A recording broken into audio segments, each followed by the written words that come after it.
Recording ભૂલી જ જવું છે અત્યારે કરી. તો નમસ્તે મિત્રો, આજે પાછા આપણે સૌ આ વેબિનારમાં કોવિડ-19 પેન્ડેમિકના લોકડાઉન પરિસ્થિતિમાં જ્યારે 35 થી વધારે દિવસો થઈ ગયા છે ત્યારે આપણે ફરી પાછા આજે સૌ એકત્ર થયા છીએ.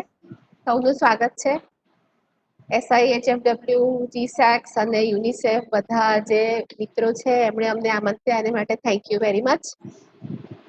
આજનું જે સેશન છે તે આપણે વાત કરવાના છીએ કે બાળકો અને કિશોરો. કોણ બોલે છે? તો આ કોવિડ-19 પેન્ડેમિકની પરિસ્થિતિ અને લોકડાઉનની પરિસ્થિતિમાં બાળકો જ્યારે ઘરમાં છે, સ્કૂલો બંધ છે, આજુબાજુ પડોશમાં પણ બધું બંધ છે, રસ્તાઓ ખાલી છે, જઈ શકતા નથી ક્યાંય, રેકોર્ડિંગ ત્યાં થવાનું છે ઘરમાં જ બેઠા છે અને માતા પિતા અને અત્યાર કુટુંબની સુધી સાથે એ લોકો પડતું ત્યાં જવું. જાણે કે એકલા અટુલા થઈ ગયા છે. અને બાળકો એ 0 થી લઈ અને એડોલેસન્ટ્સ આપણે 18-20 વર્ષની ઉંમરના જ્યાં સુધી એ લોકો એડલ્ટ ના થઈ જાય ત્યાં સુધી, એટલે આખી મોટી રેન્જ છે આ એજ ગ્રુપની. અને દરેક એજ ગ્રુપના અલગ અલગ જાત જાતના ઇશ્યુઝ અને પ્રોબ્લેમ્સ ને સમસ્યાઓ પણ આવી શકે છે. તો આજના ઓબ્જેક્ટિવ જે છે આપણા એ છે કે આપણે કોવિડ-19 પેન્ડેમિક, લોકડાઉન એ બધામાં બાળકો અને કિશોરોની માનસિક અવસ્થા સમજીએ એ પહેલા આપણે થોડુંક નોર્મલ ચાઇલ્ડ ડેવલપમેન્ટ પણ આપણે સમજીએ કે કાઉન્સેલર તરીકે આપણે જો આ બધી વાતો બેકગ્રાઉન્ડ વધારે ખબર હોય તો આપણે ચોક્કસ એની અત્યારની માનસિક અવસ્થા પણ વધારે સારી રીતે સમજી શકીએ અને એના ઉકેલો, ઉપાયો, સોલ્યુશન્સ અને કાઉન્સેલિંગમાં પણ આપણને એ મદદરૂપ થાય. તો નોર્મલ ચાઇલ્ડ ડેવલપમેન્ટ સમજ્યા પછી આપણે આ બાળકો અને કિશોરો ઉપર એની શું અસર છે એ સમજીશું. અને છેવટે એઝ એ કાઉન્સેલર આપણે શું કરવું જોઈએ આ બાળકો સાથે, કિશોરો સાથે અને પેરેન્ટ્સ એટલે કે મા બાપ તરીકે, કારણ કે મોટા ભાગની જે તકલીફો જે છે એ તો આપણને એ મા બાપ જ કહેવાના છે કે એ લોકો જ આગળ આવવાના છે.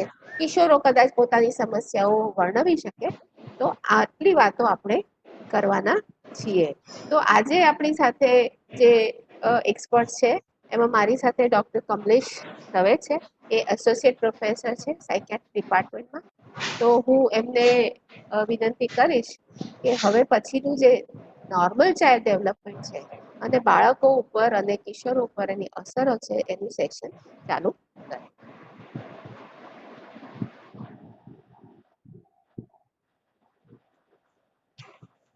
વાલા પરામર્શક મિત્રો, આમ તો તમે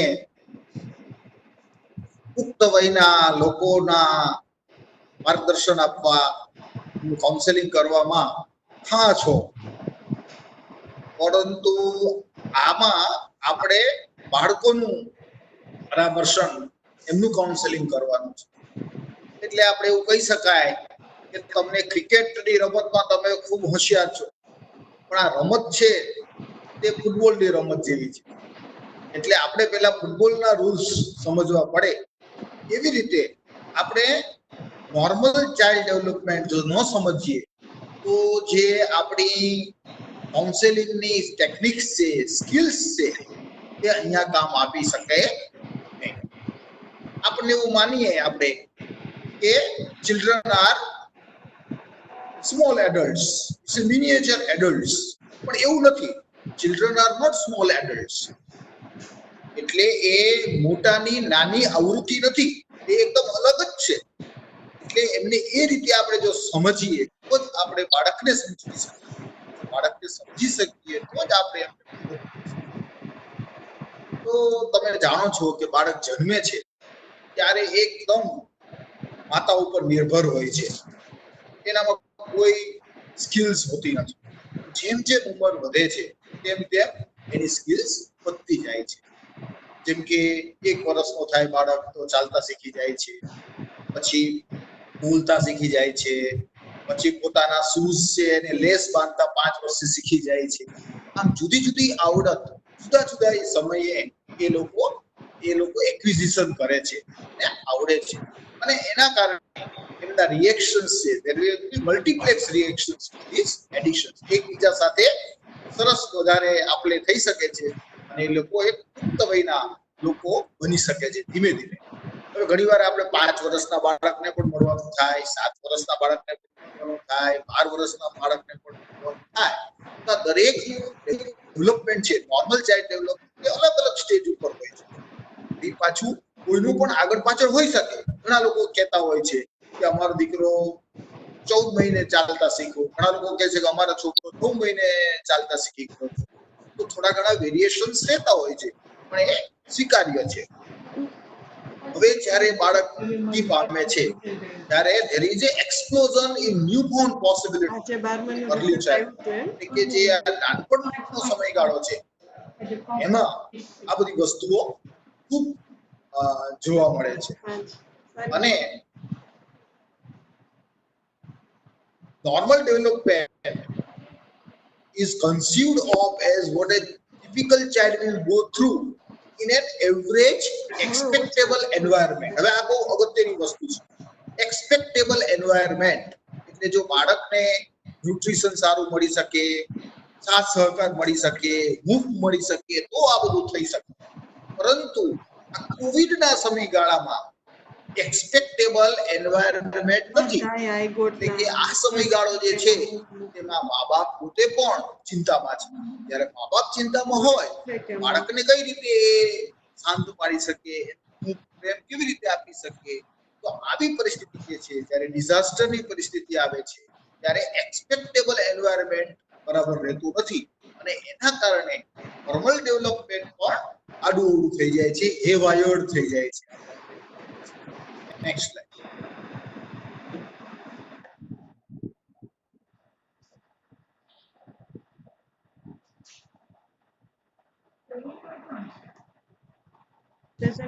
આપણે જો બ્રેન જે બાળક જન્મે છે ત્યારે ખૂબ જ ઇમેચ્યોર બ્રેન હોય છે, અને ધીરે ધીરે ખાસ કરીને શરૂઆતના 2 થી 3 વર્ષની અંદર ક્રિટિકલ પીરિયડ્સ કહેવામાં આવે છે, જ્યારે બ્રેનનું ડેવલપમેન્ટ ઝડપથી થાય છે, અને સાથે સાથે પ્લાસ્ટિસિટી પણ જોવા મળે છે. ધારો કે એક ભાગ બરાબર કામ ન કરે તો એના બીજો ભાગ પણ એનાથી વધારે સરસ રીતે કામ કરે. આ ઉપરાંત પ્રુનિંગ પણ જોવા મળે છે, એટલે કે જે બ્રેનની અંદર સાયનેપ્સ છે એ પણ વધારાના હોય તે એડોલેસન્સની અંદર કપાઈ જાય છે, અને એનું માઇલિનેશન પણ જોવા મળે છે. તો બ્રેનનું ડેવલપમેન્ટ થાય છે, એટલે કે સાઇઝમાં પણ વધે છે અને મેચ્યોરેશનમાં પણ એની પ્રોસેસ થતી હોય છે. સાથે સાથે જેમ બાળક મોટું થાય તો શરૂઆતમાં તો બેબલિંગ કરતું હોય છે, પણ ધીમે ધીમે એ અવાજ કાઢે છે, મમ્મી પપ્પા, 1-2 શબ્દો ધીમે ધીમે કરતા એ બોલતા શીખે છે. પણ શરૂઆતમાં ગ્રામરની પણ ઘણી બધી મિસ્ટેક્સ હોય છે. જેમ બાળક મોટું થાય એમ ગ્રામેટિકલી કરેક્ટ ભાષા બોલતું થાય છે. હવે આ લેંગ્વેજ છે એને ઇમોશન્સ સાથે ખૂબ જોડાણ છે, કારણ કે જો આપણી ઇમોશન્સને આપણે અભિવ્યક્ત જે કરવાના છીએ તે લેંગ્વેજ દ્વારા, ભાષા દ્વારા કરવાના છીએ. એટલે ભાષાના ડેવલપમેન્ટને ઇમોશન્સના ડેવલપમેન્ટ સાથે સીધું જોડાણ છે. એટલે 5 વર્ષનું બાળક પોતાના મનના આવિર્ભાવો, મનની અંદર થતી પ્રક્રિયાઓ બરાબર આપણને વર્ણવી ન પણ શકે, એવું બની શકે. કોગ્નિટિવ ડેવલપમેન્ટ એ પણ ખૂબ જરૂરી છે. એટલે બુદ્ધિ જ્યારે ડેવલપ ન થાય તો આપણે સમજી નહીં શકીએ કે આ કોવિડ શું છે. બાળકો સમજી નહીં શકે કે કોવિડ શું છે, આ વાયરસ શું છે, કે દેખાતો તો છે નહીં. તો એમના માટે આ કઈ બલા છે, વાયરસ કઈ બલા છે એ સમજવું ખૂબ જ કઠિન થઈ જાય છે, અને એ શેના લીધે લોકો ડરી રહ્યા છે એ સમજી નથી શકતા.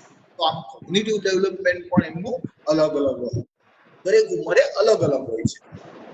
સોશિયલ ડેવલપમેન્ટ પણ ખૂબ જરૂરી છે. દરેક બાળક પોતાના માતા સાથે ખાસ એટેચ થયેલું હોય છે, તો પ્રાઇમરી કેર ગીવર્સ હોય એની સાથે ખૂબ એટેચ.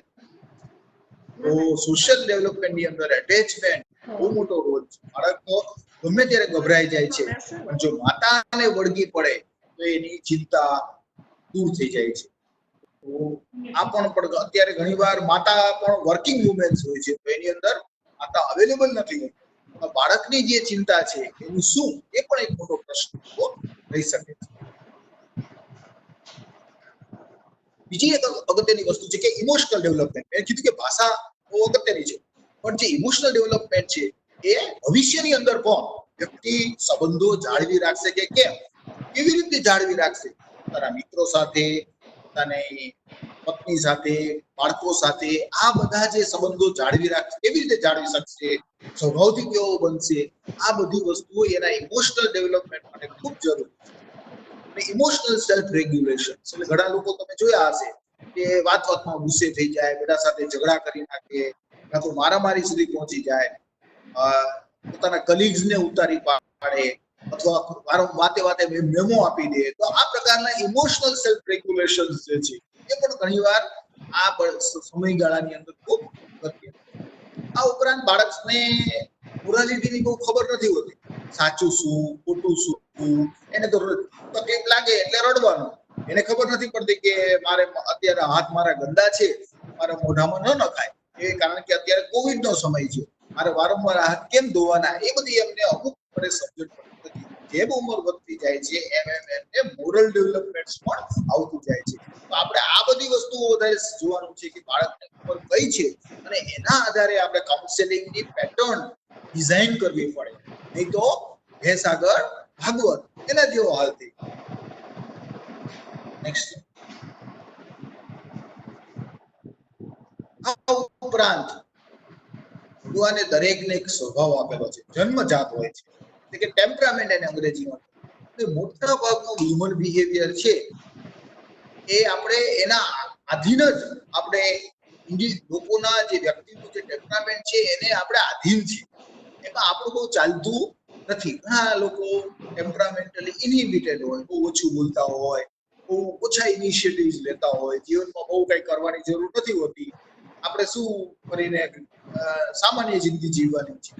આ લોકો ફ્લેમ્બોયન્ટ હોય, અનઇનિબિટેડ હોય, હું જ આગળ હોવો જોઈએ, બધે મારો જ પેલો નંબર હોવો જોઈએ, હું જ વડો હોવો જોઈએ, આ પ્રકારની ખેવના વાળા એને એ કુદરતી રીતે એમને ભગવાન એવા બનાવેલા છે. એમાં કઈ સારા છે અને નરસા છે એવું કઈ માનવાનું પણ કારણ નથી, કારણ કે સમાજમાં તો બંને પ્રકારના લોકો જરૂરી છે. અને આ એક જીનેટિક કોન્સ્ટિટ્યુશન નો ભાગ છે. એની અંદર જીનેટિક્સ રીતે કામ કરી, જો કે આપણે જીનેટિક્સ ની બહુ સમજણ નથી, કારણ કે વાયરસના જીનેટિક્સ વિશે પણ હજી આપણે વિમર્શનમાં પડી ગયા છીએ. તો માણસ જેવા કોમ્પ્લેક્સ હ્યુમન બીઈંગના જીનેટિક્સ વિશે તો શું વાત કરું. સાથે સાથે બાળકનું મોટર ડેવલપમેન્ટ એટલે કે એની સ્કિલ્સ, એટલે કે હાથ અને એના ઉપરનો કંટ્રોલ, પોતાના શરીર ઉપરનો પોતાનો કંટ્રોલ, આ પણ એક જરૂર બહુ અગત્યની છે. અને એ જેમ ડેવલપ થાય એમ પણ એની શક્તિઓ વધતી જાય છે. આ ઉપરાંત સેન્સરી ડેવલપમેન્ટ એનું થતું છે, જેમાં સાંભળવાનું તો એ પહેલેથી જ ઇન યુટરો એ લોકો સાંભળી શકતા હોય છે. જે વિઝન, ટેસ્ટ, ઓર્ડર, ટચ, આ બધી વસ્તુઓ પણ એમાં નોર્મલ ચાઇલ્ડ ડેવલપમેન્ટની અંદર ડેવલપ થતી. સાથે સાથે જેન્ડર આઈડેન્ટિટી, આ પણ એક ખૂબ મોટો પ્રશ્ન છે. હું કોણ છું, છોકરો છું કે છોકરી છું, બરાબર ને? એ સેક્સ આઈડેન્ટિટી થઈ. જેન્ડર આઈડેન્ટિટીના ઘણીવાર પ્રશ્ન પણ ઉભા થતા હોય છે. તો આ પણ એક આપણે ધ્યાનમાં રાખવા જેવી બાબત.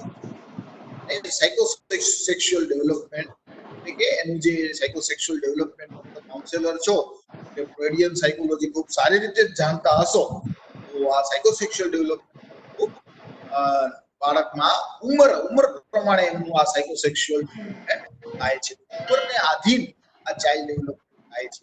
જ્યારે આપણે નાના બાળકને જોઈએ છીએ તો પોતે પોતાની ગરદન પણ સીધી રાખી શકતો નથી, અને જ્યારે એ 20-25 વર્ષનો થાય ત્યારે મોટો એથ્લીટ બની જાય છે, તો આપણને ચમત્કાર જેવું લાગે છે. આ ચમત્કાર જ છે ને, ચમત્કાર નથી તો બીજું શું છે? તો આ નોર્મલ ચાઇલ્ડ ડેવલપમેન્ટ ખૂબ અગત્યની બાબત છે. જ્યારે આપણે બાળકનું કાઉન્સેલિંગ કરવા જઈ રહ્યા છીએ ત્યારે જ્યારે બાળકનું આપણે એક્ઝામિનેશન કરવાનું છે ત્યારે આપણે એ બાળકને એની ઉંમર પ્રમાણે ડેવલપમેન્ટલ પ્રોગ્રેસ જે છે એ જુદા જુદા ડોમેનની આપણે વાત કરી, લેંગ્વેજ છે, ઇમોશન્સ છે, કોગ્નિટિવ ડેવલપમેન્ટ છે, જે પિયાજીએ એના ઉપર ઘણું કામ કરેલું છે. આ બધાની અંદર એ બાળક ક્યાંય હું તો કરતું નથી ને, એ આપણે જોવું પડે. આ પણ એક ઇવેલ્યુએશન્સ કરવા માટે ખૂબ જરૂરી છે. આપણને એ બધા ડોમેન્સની ખબર હોવી જોઈએ, એ જ પ્રમાણે કઈ જગ્યાએ આ બાળક અત્યારે હોવો જોઈએ અને અત્યારે ક્યાં છે એની આપણને ખબર પડે તો આપણે કહી શકીએ કે આ બાળક થોડું પાછળ પડે છે, આ બાળક આ ઉંમર પ્રમાણે બરાબર જઈ રહ્યો છે કે આગળ છે. આગળ પણ હોઈ શકે છે બાળકો અમુક એરિયામાં. આ બધી વસ્તુઓનો આપણને સુપેરે પરિચય કરવો થઈ જાય. બાળક સાથે વાત કરીએ છીએ, એની સાથે એક્ઝામિનેશન. હવે બાળકનું વર્તન છે એને એમાં બાળકને કઈ પ્રોબ્લેમ હોતો નથી. મોટા ભાગને તો તકલીફ પેરેન્ટ્સને હોય છે, ઘરમાં બહુ તોફાન કરે છે, બહુ તકલીફ કરે છે, અમે હેરાન થઈ જઈએ છીએ, વસ્તુઓ આડી અવડી કરી નાખે છે. ટીચર્સને પ્રોબ્લેમ હોય છે કે ક્લાસની અંદર એટલી બધી ધમાલ કરે છે અને પિયર્સ એટલે કે એમના જે મિત્રો હોય છે એમને પણ ઘણીવાર તકલીફ થઈ જતી હોય છે કે પટ્ટું ભરી લે છે, અથવા અમારી રમત જે સિસ્ટમેટિકલી ચાલતી હોય છે નિયમબદ્ધ, તો નિયમને ફોલો જ નથી કરતો. આમ બાળકને ઓછા પ્રશ્નો હોય છે પણ એની આજુબાજુના લોકોને વધારે પ્રશ્નો રહેતા હોય છે. પરંતુ સાથે સાથે બાળક કદી જાતે એવું નથી કહેતો કે મને આ તકલીફ છે, મને ડોક્ટર પાસે લઈ જાઓ. મોટા ભાગે મા બાપ અથવા તો ટીચર્સ એવું કહે છે કે તમારા છોકરાને કોઈ સાયકોલોજીસ્ટને બતાવો, અથવા સાયકિયાટ્રિસ્ટને બતાવો, અથવા કોઈ પીડિયાટ્રિક્સને બતાવો, એવું ટીચર્સ કહેતા હોય છે. તો મા બાપને પણ ઘણીવાર એવું લાગતું હોય છે, કારણ કે બાળકની પાસે એવી કેપેસિટી જે છે, એની એબિલિટી છે, કોન્સેપ્ચ્યુઅલાઇઝ, રિફ્લેક્ટ અને પોતાના જે એક્સપિરિયન્સીસ છે, જીવનમાં જે અનુભવો થાય છે, જે અંદર અનુભવે છે એને અભિવ્યક્ત કરવાની જે શક્તિ છે એ ઘણી ઓછી હોય છે. એના કારણે એમને વધારે તકલીફ થતી હોતી.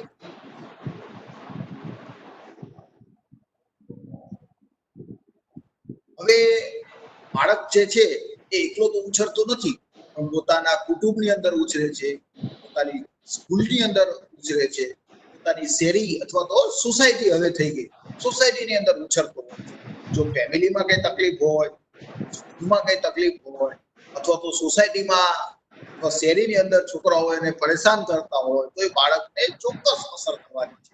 એટલે કે કોન્ટેક્સ્ટ ઇઝ વેરી ઇમ્પોર્ટન્ટ અને નીડ ફોર મલ્ટિપલ ઇન્ફોર્મેશન. એટલે આપણે જ્યારે બાળકને જોઈએ ત્યારે ખાલી બાળકને જ જોવાની નથી, આપણે જુદી જુદી જગ્યાએથી, જેમ કે એના માતા પિતા સાથે આપણે માહિતી મેળવવાની છે, એમના સ્કૂલ પાસેથી આપણે માહિતી મેળવી શકીએ છીએ, ટીચર્સ પાસેથી માહિતી મેળવી શકીએ, એમના કોમ્યુનિટી સેટિંગ્સ, એમના મિત્રો નાના મોટા હોય એની પાસેથી પણ આપણે માહિતી મેળવી શકીએ છીએ. તો આ રીતે આપણે ઘણા જગ્યાએથી માહિતી મેળવવાની થતી હોય છે જ્યારે આપણે બાળકનું કાઉન્સેલિંગ. પેરેન્ટનો પણ ઇન્ટરવ્યુ લેવો ખૂબ જરૂરી છે. પેરેન્ટ જ્યારે ઇન્ટરવ્યુ આપે છે તો એનાથી આપણને ખૂબ ખબર પડે છે કે એના બાળક નોર્મલ ડેવલપમેન્ટ કેવું હતું, પછી ઇન્ટ્રા લાઈફ કેવી હતી, એમાં કોઈ પ્રોબ્લેમ હતો, આ બધી વસ્તુઓ ખબર પડે છે. ઇમિડિયેટ ક્રાય હતી કે ઘણી બધી વસ્તુઓ આપણને પેરેન્ટ્સ મોટાભાગની વસ્તુ ખબર છે. સાથે સાથે જ્યારે બાળક બેઠો હોય તો એ બે વચ્ચેના જે સંબંધો છે એના ઉપરથી પણ આપણને ખબર પડે કે પેરેન્ટ્સનો એટીટ્યુડ બાળક તરફ કેવો છે. ઘણી વાર પેરેન્ટ્સ ખૂબ જ ઓથોરિટેરિયન હોય છે, ચૂપ બેસ, તને શું સમજાય એમ કરીને બાળકને ઉતારી પાડતા હોય છે. ઘણી વાર તો મારી પણ દેતા હોય છે આપણી સામે.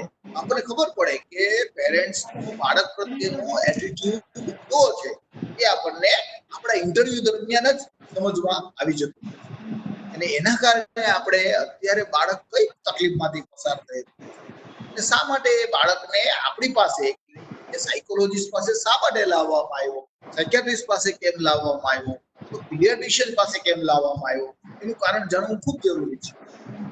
ઘણીવાર બાળકને એ ડિફિકલ્ટીઝ એટલી લાગતી હોતી નથી, એને તો એવું લાગે કે મમ્મી પપ્પા લઈ ગયા એટલે હું ગયો.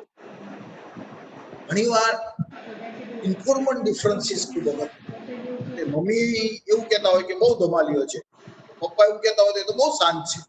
તો આપણને ખબર પડે કે મધર છે એ બહુ લેક્સ પેરેન્ટિંગમાં માનતા હોય, ફાધર છે તે બહુ ડોમિનન્ટ પેરેન્ટિંગ હોય.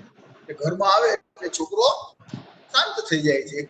તો બંનેના જે ડિફરન્સીસ છે એ હોય છે જુદા જુદા. એવી રીતે ઘણીવાર સ્કૂલની અંદરથી કમ્પ્લેન આવતી હોય છે, મારો છોકરો તો બહુ ધમાલ્યો છે.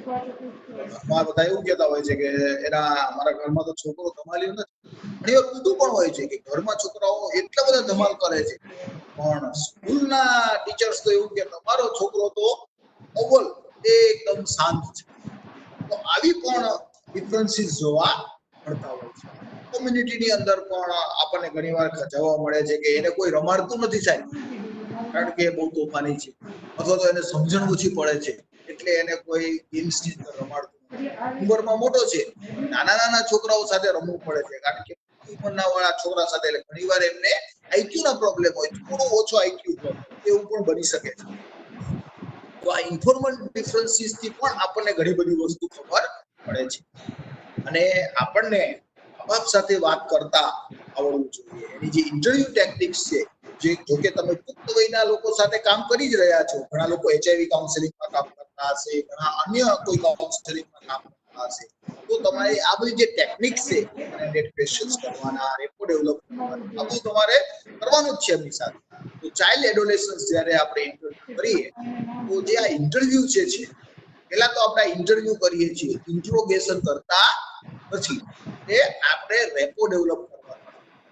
એના કારણે એ રેપો ડેવલપ કરવાથી આપણને વ્યક્તિ વાતો કરે છે આપણી સાથે, એનાથી આપણને એના ફિલિંગ્સની ખબર પડે છે, એના મૂડ્સની ખબર પડે છે, એને કોઈ તકલીફ છે કે નહીં એની ખબર પડે છે.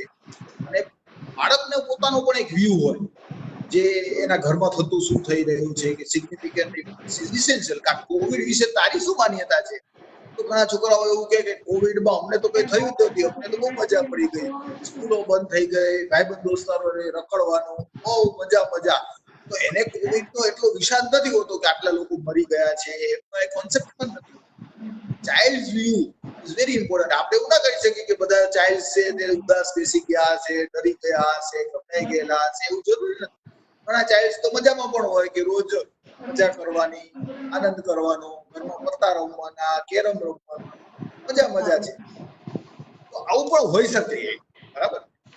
ઘણીવાર ગાર્ડિંગ ઇમ્પોર્ટન્ટ ઇન્ફોર્મેશન, ઘણીવાર બાળકો એટલા બધા ગભરાયેલા હોય છે, અને જ્યારે રેપો ડેવલપ આપણે નથી કરી શકતા, એમાં આપણી ખામી નથી, પરિસ્થિતિની વસ્ત, એટલા બધા એમને ખરાબ અનુભવો થયેલા હોય છે, જેમ કે એમને કોઈ અબ્યુઝ કર્યો હોય, સેક્સ્યુઅલ અબ્યુઝ કર્યો કે ફિઝિકલ અબ્યુઝ કર્યો, સ્કૂલની અંદર કોઈ ખખડાવ્યા હોય, માર્યા હોય, બુલિંગ કર્યું, કોઈ એના ઉપર એન્ટી સોશિયલ એક્ટિવિટીઝ કરી હોય, પોતે સબસ્ટન્સ યુઝ કરતા હોય, તમાકુ ચોરતા હોય, તો પોતે સુસાઇડ એટેમ્પ્ટ કરતા હોય, ઘણીવાર એમને ઇટિંગ ડિસઓર્ડર્સ હોય કે ખૂબ બધું ખાઈ લેતા હોય પછી ઉલટી કરતા હોય. ઘણીવાર ફેમિલીનું ડાયનેમિક્સ જ એટલું ખરાબ હોય, હસબન્ડ વાઈફ વચ્ચે એવા ઝઘડા થતા હોય, સાસુ વહુ વચ્ચે ઝઘડા થતા હોય, અને એવું ઘરનું વાતાવરણ હોય કે એમને ખબર જ નહીં પડે કે કઈ સ્વિચ દબાવવાથી કઈ લાઈટ થશે ઘરમાં. એટલે આવું કોલ્યુઝિવ ફેમિલી ડાયનેમિક્સ હોય ત્યારે એ લોકો બિચારા અટવાઈ જતા હોય છે. ઘરનું વાતાવરણ જે છે એ પણ બાળકના મનોસ્થિતિને ચોક્કસ અસર કરતું હોય છે, અને આ પણ આપણે ઇન્ટરવ્યુમાં ધ્યાન રાખવાનું.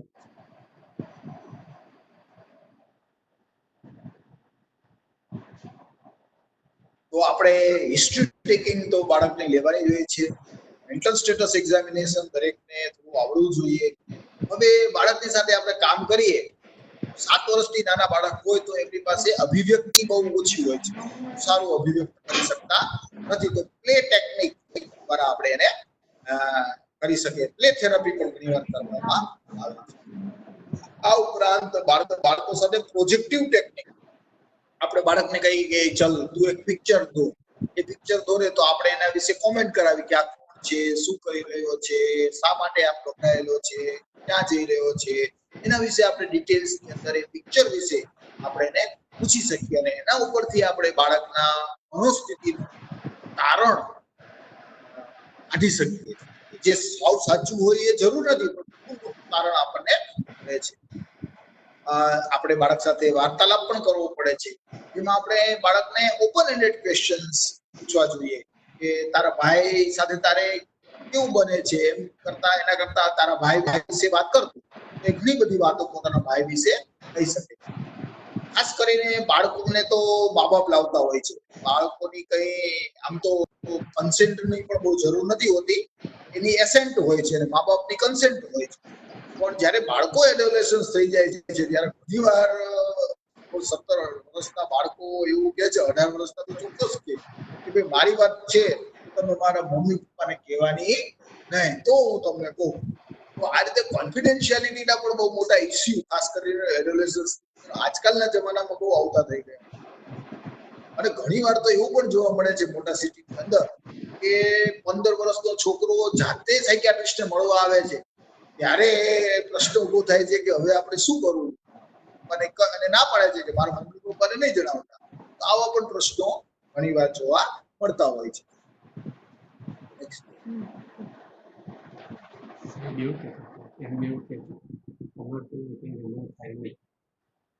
જ્યારે હવે આપણે આ COVID-19 પેન્ડેમિકની વાત આવી અને સાથે સાથે ચિલ્ડ્રન અને એડોલેસન્ટ વાત કરી તો બધા આનાથી અસર તો સાયકોલોજીકલી અને ઇમોશનલ બંને ડેવલપમેન્ટની અંદર ચોક્કસ એની અસર થતી જ રહેવાની છે કારણ કે લોકડાઉન થઈ ગયું છે સ્કૂલો બંધ થઈ ગઈ છે સોસાયટીમાં રમવાનું બંધ થઈ ગયું છે મમ્મી પપ્પા પણ આખો દિવસ ઘરે જ હોય છે ભાઈ બહેનો પણ ઘરે જ હોય છે એટલે જે ઘરનું વાતાવરણ હતું પહેલાનું અત્યારનું બદલાઈ ગયું છે આના લીધે ચોક્કસ સાયકોલોજીકલ અને ઇમોશનલ ડેવલપમેન્ટની અંદર થોડા ઘણા અંશે પોઝિટિવ પણ આવી શકે છે નેગેટિવ પણ આવી શકે છે ફેરફાર આવવાના છે હવે એમને એવું પણ થાય કે અમને તો રમવાની બહુ મજા આવે પણ અમને હવે કોઈ રમવા જવા દેતું નથી આ તો અમારો અધિકાર છે અમે પેલા તો રોજ ફ્રેન્ડ્સને મળતા હતા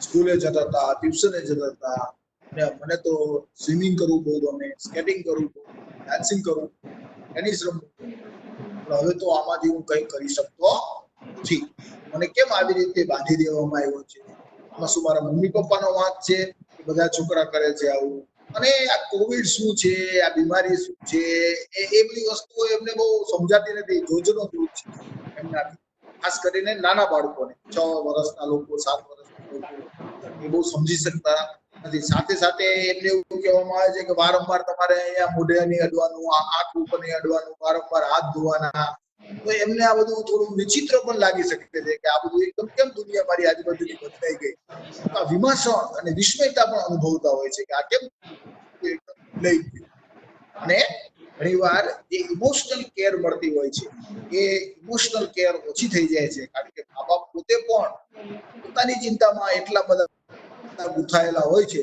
બાળકને ક્યાં હૂંફ અને પ્રેમ અને લાગણી આપે આ સમયગાળા તો આ પણ એક પેન્ડેમિકની અંદર ચિલ્ડ્રન અને એડોલેસન્સના ઇમોશનલ હેલ્થને આ ચોક્કસ અસર કરે છે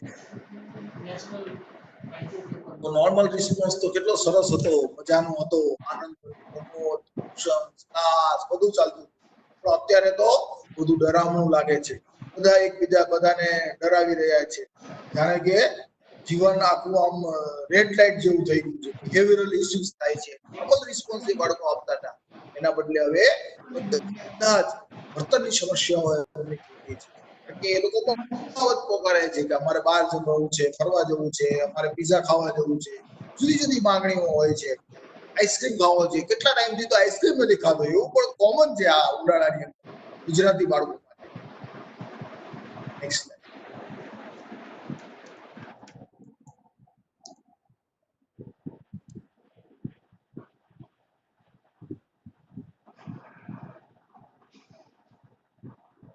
તો આ બધાના કારણે એમને વર્તનની સમસ્યાઓ વધી જાય છે એટલે કે વાત વાતમાં ચીડિયા થઈ જાય છે ગુસ્સો કરે છે વસ્તુ ફેંકી દે છે મારે તો આ જોઈએ જ મારે તો પીઝા જોઈએ મારે તો આઈસ્ક્રીમ જોઈએ આજે તમારો બર્થડે છે બર્થડે ના દિવસે પણ કેક અને આઈસ્ક્રીમ નહીં ખવડાવો તો ક્યારે ખવડાવશો બાળકો આવી ડિમાન્ડ પણ કરે છે અને આમ જોવા જઈએ તો તે વ્યાજબી છે અને ઘણીવાર એ લોકો રડતા હોય છે તો કારણ વગર રડવા માંડે છે પેલા બાળક છે તો મોટો થઈ ગયો હોય છે હવે પાછો હમસકિંગ કરવા માંડે છે પોતાનો અંગૂઠો મોઢામાં લઈ લે છે હવે અત્યારે બાળક કદી પાથારીમાં હમણાં પેશાબ નથી કરી જતો પાછો હવે અત્યારની પરિસ્થિતિમાં એ ખારી પલાળી જાય છે પેલા તો બરાબર ટાઈમસર 3 ટાઈમ જમી લેતો હતો હવે તો એ બરાબર જમતો નથી ખાતો નથી ઓછું ખાય છે ઘણીવાર વધારે પણ ખાધી શકે છે પછી રાત્રે સફાળા ઉઠી જાય છે મમ્મી પાસે આવી જાય છે કે મને ડર લાગે છે બીક લાગે છે આ ઉપરાંત ઘણા લોકોને ઘણા બાળકોને માથું દુખે છે પેટ દુખે છે શરીર દુખે છે અને પીડિયાટ્રિશિયન્સને મળે એવા જાય છે આ પ્રકારના વર્તનની સમસ્યાઓની પાછળ એમની સાયકોલોજીકલ પ્રોબ્લેમ્સ જોડાયેલા હોય છે. ચોક્કસ પેટમાં પણ કોઈ તકલીફ હોઈ શકે છે, એવું નથી કે દર વખતે સાયકોલોજીકલ પ્રોબ્લેમ, પણ એક કારણ આ પણ હોઈ શકે. મોટા ભાગે આ જે બિહેવિયરલ ઇસ્યુઝ જે છે એના અત્યારે જે વાતાવરણ, અત્યારે લોકડાઉન થઈ ગયું છે, ઘરમાં રહેવાનું છે 24 કલાક, અને એના કારણે એ લોકોને એમ થાય છે કે things are not under my control. A sense of control માણસ માટે બહુ જરૂરી છે. જ્યારે લોકોને એવું લાગે છે કે things are not under my control, my life is not under my control, ત્યારે લોકો ગુસ્સે થઈ જાય છે, ચીડચીડિયાપણું અને વર્તનની સમસ્યાઓ થાય છે. નાનામાં નહીં, મોટામાં પણ થાય છે. આપણે માઇગ્રન્ટ વર્કર જોઈએ છે ને, કેટલો બધો ગુસ્સો બતાવે છે, કારણ કે એમને એવું લાગે છે કે I am not in my control, I am not living my life. એટલા માટે એ લોકો ગુસ્સો કરે છે. Locked in home, no outdoor play, બહાર ફરવા રખડવા નથી મળતું, મિત્રો સાથે ગપ્પા મારવા, નો સ્કૂલ, નો ટ્યુશન્સ, મજા આવે એવી કોઈ વસ્તુ જોવા મળતી. સાથે સાથે ઘરમાં રહેવાનું છે. ઘરમાં રહેવાથી શું થાય છે કે માં હોય તે ઓવર પ્રોટેક્ટિવ થઈ જાય છે. મારા બાળકને કોવિડ ના થઈ જવો જોઈએ, દિવસમાં 5 વાર નાવાનું. આમ તો આપણે 3 વારની જે આજ્ઞા છે ભગવાનની, 5 વાર નવડાવે છે, બરાબર ને? અને હાથ વારંવાર ધોવડાવવાના. આમ તો સારી વાત છે, પણ બાળક માટે ઘણીવાર મુશ્કેલ હોય છે. Instructions of parents like not allowed to touch and frequent wash, વારંવાર હાથ ધોવા, ફુલફિલમેન્ટ ઓફ ડિમાન્ડ. બધી વસ્તુઓની ડિમાન્ડ અત્યારે થઈ જાય છે, ઘણીવાર બિલકુલ નથી થતી, એ પણ પ્રોબ્લેમ થાય છે. મોટા ભાગના લોકો અત્યારે મોબાઈલ ઉપર જ પસાર કરતા હોય છે, બરાબર? અને છોકરા, મા બાપ પણ અત્યારે મોબાઈલ જોતા હોય છે, છોકરાઓ પણ મોબાઈલ જોતા હોય છે. મોબાઈલ સિવાય કોઈ કનેક્શન થયું હતું એ પણ એક મોટો ફેક્ટર કામ કરે છે. વિટનેસિંગ એબનોર્મલ બિહેવિયર ઓફ ફેમિલી. ધારો કે કોઈ ઘરની અંદર કોઈ ગુસ્સો કરે છે, કોઈને તકલીફ થાય છે, તો એની અસર પણ બાળક ઉપર. તો આવા સ્ટ્રેસફુલ સિચ્યુએશનની અંદર આપણે બાળકને કઈ રીતે મદદ કરી શકીએ? કાઉન્સિલરનો બહુ મોટો રોલ છે. તમે જાણો છો ભગવાને આપણને 2 કાન આપ્યા છે અને એક જીભ આપી છે. ભગવાન એવું કહે છે કે સાંભળો વધારે અને બોલો ઓછું. જોકે અમારા જેવા ટીચર્સ માટે શક્ય બનતું નથી, પણ સાંભળવું વધારે જોઈએ. ગીવ ચિલ્ડ્રન ઓપોર્ચ્યુનિટી, એમને વાત કરવાની તક આપો. તમે તારી સ્કૂલ બંધ થઈ ગઈ, કેવું લાગે છે? Encourage them to share their concerns. એમને પૂછો કે આ તને શું તકલીફ લાગે છે, કે મારી પરીક્ષા લેવાશે, મને તો કઈ આવડતું નથી. અને યુ આસ્ક ક્વેશ્ચન્સ, બરાબર? પૂછ મને. એવી રીતે નહીં કહેવાનું, પણ આપણે એને એન્કરેજ કરવાનું કે જેનાથી એ પ્રશ્ન પૂછે આપણને, એટલે ડર ન લાગે. આપણો મોટેરાનો સામાન્ય રીતે બાળકોને ડર લાગતો હોય, ડર ન લાગે એ એવું આપણે વાતાવરણ સાથે ડેવલપ ઓપન એન્ડેડ ક્વેશ્ચન્સ કરવાથી આપણે સાચી માહિતી, વેલિડ ઇન્ફોર્મેશન આપણે મેળવી શકીએ. કમ્ફર્ટ, આપણે મા બાપ પણ શું કરી શકીએ અને કાઉન્સિલર પણ શું કરી શકીએ? તો બહુ નાની વસ્તુ છે કે જે બાળકને ખૂબ આનંદ આપે છે.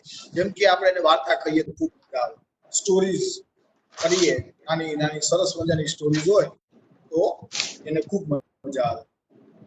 એની સાથે ગીતો ગાઈએ અને એની સાથે રમતો રમીએ, બાળકો આપણી સાથે ઓતપ્રોત થઈ જતા હોય.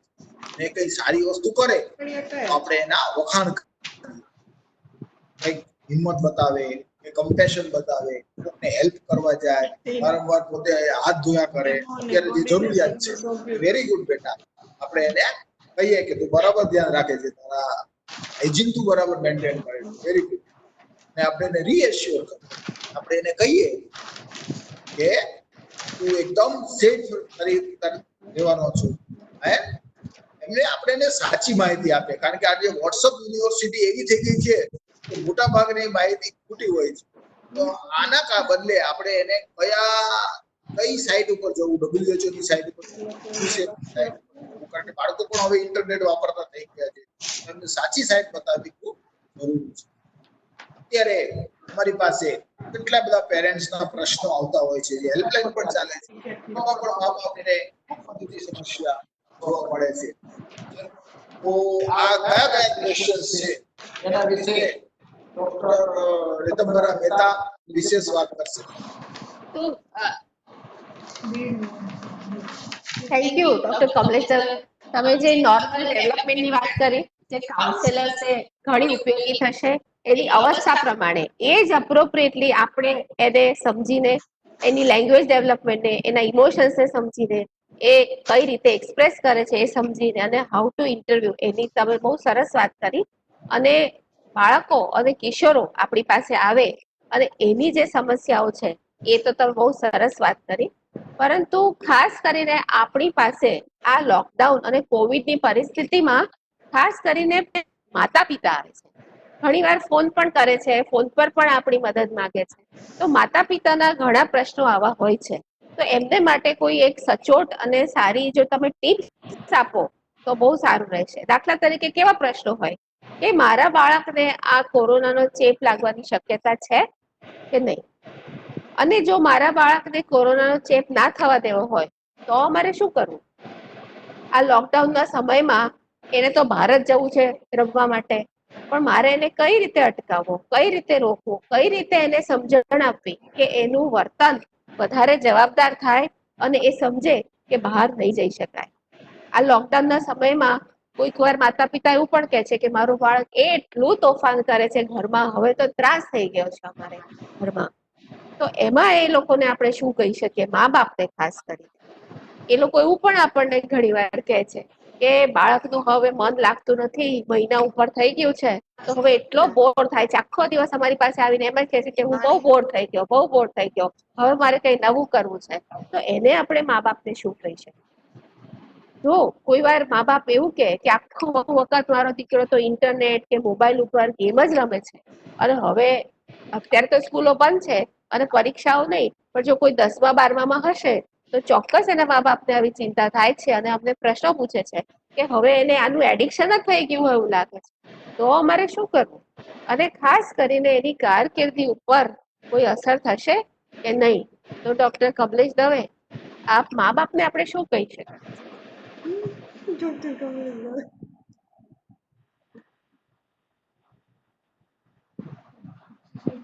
મા બાપની ચિંતા પોતાના બાળકો માટે અત્યારના સમયમાં ખૂબ વ્યાજબી છે. કારણ કે આ જે સમયગાળો જે છે તે નોર્મલ સિચ્યુએશન નથી, અને આ બાળકો મા બાપની ચિંતા એ એબનોર્મલ નથી, પરિસ્થિતિ એબનોર્મલ છે. તો આ એબનોર્મલ પરિસ્થિતિની અંદર આ બધી પ્રકારની ચિંતા નોર્મલ છે. કારણ કે ઘણી વાર તો પરીક્ષાની ડેટ્સ નથી આવી. ધારો કે અત્યારે 12માં છોકરાઓ હોય તો એના મા બાપને પરીક્ષા ક્યારે થશે, બીજી અન્ય પરીક્ષાઓ જે છે તે ક્યારે થશે, અને એના લીધે મારા બાળકનું ભવિષ્ય કરશે તો નહીં ને, આ બધા પ્રશ્નો થવા બહુ સ્વાભાવિક છે. હવે બાળકો, જો આપણે જે ઘરમાં બાળક છે તો દરેક બાળક સાથે એક સમય, અલગ સમય ગાળવાની ખૂબ જરૂર છે. કારણ કે દરેક બાળકના પ્રશ્નો અલગ હોય છે.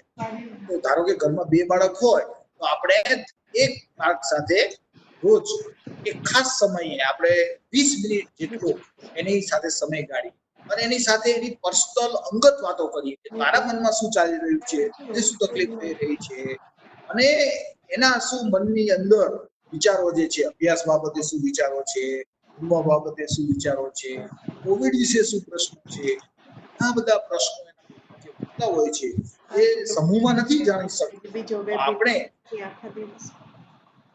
એને એક અલગ સમય આપીએ 20 મિનિટ માટે, અને આપણે એની સાથે વાત કરી શકીએ. હવે ધારો કે એ બાળક નાનો હોય કે ટોડલર હોય કે 2 વર્ષ 3 વર્ષ કેવી ઉંમરનો હોય, તો આપણે એના ફેશિયલ એક્સપ્રેશન્સ, એના સાઉન્ડ્સ કોપી કરીએ તો એને બાળકને મજા આવે. બાળક થોડું સ્માઇલ કરે, જે તો ઇનહેરન્ટ સ્માઇલ હોય, અંદરનું સ્માઇલ, એને કઈ જોક સાથે કે એનું ન હોય, આપણે એને સ્માઇલને રેસિપ્રોકેટ કરીએ, એ બે કરે અને આપણે પણ જો સામે એને બે કરીએ તો એને મજા આવે. તો આ પ્રકારનો એક રેપો ડેવલપ નાના ટોડલર સાથે પણ કરી શકાય છે. એની સાથે ધારો કે થોડું મોટું બાળક છે, એની સાથે જોડકણાઓ આપણે ગાઈએ, સિંગ સોંગ્સ કહીએ. તો અંગ્રેજી માધ્યમમાં વધારે હોય છે, જોડકણા ઓછા થઈ ગયા તો પછી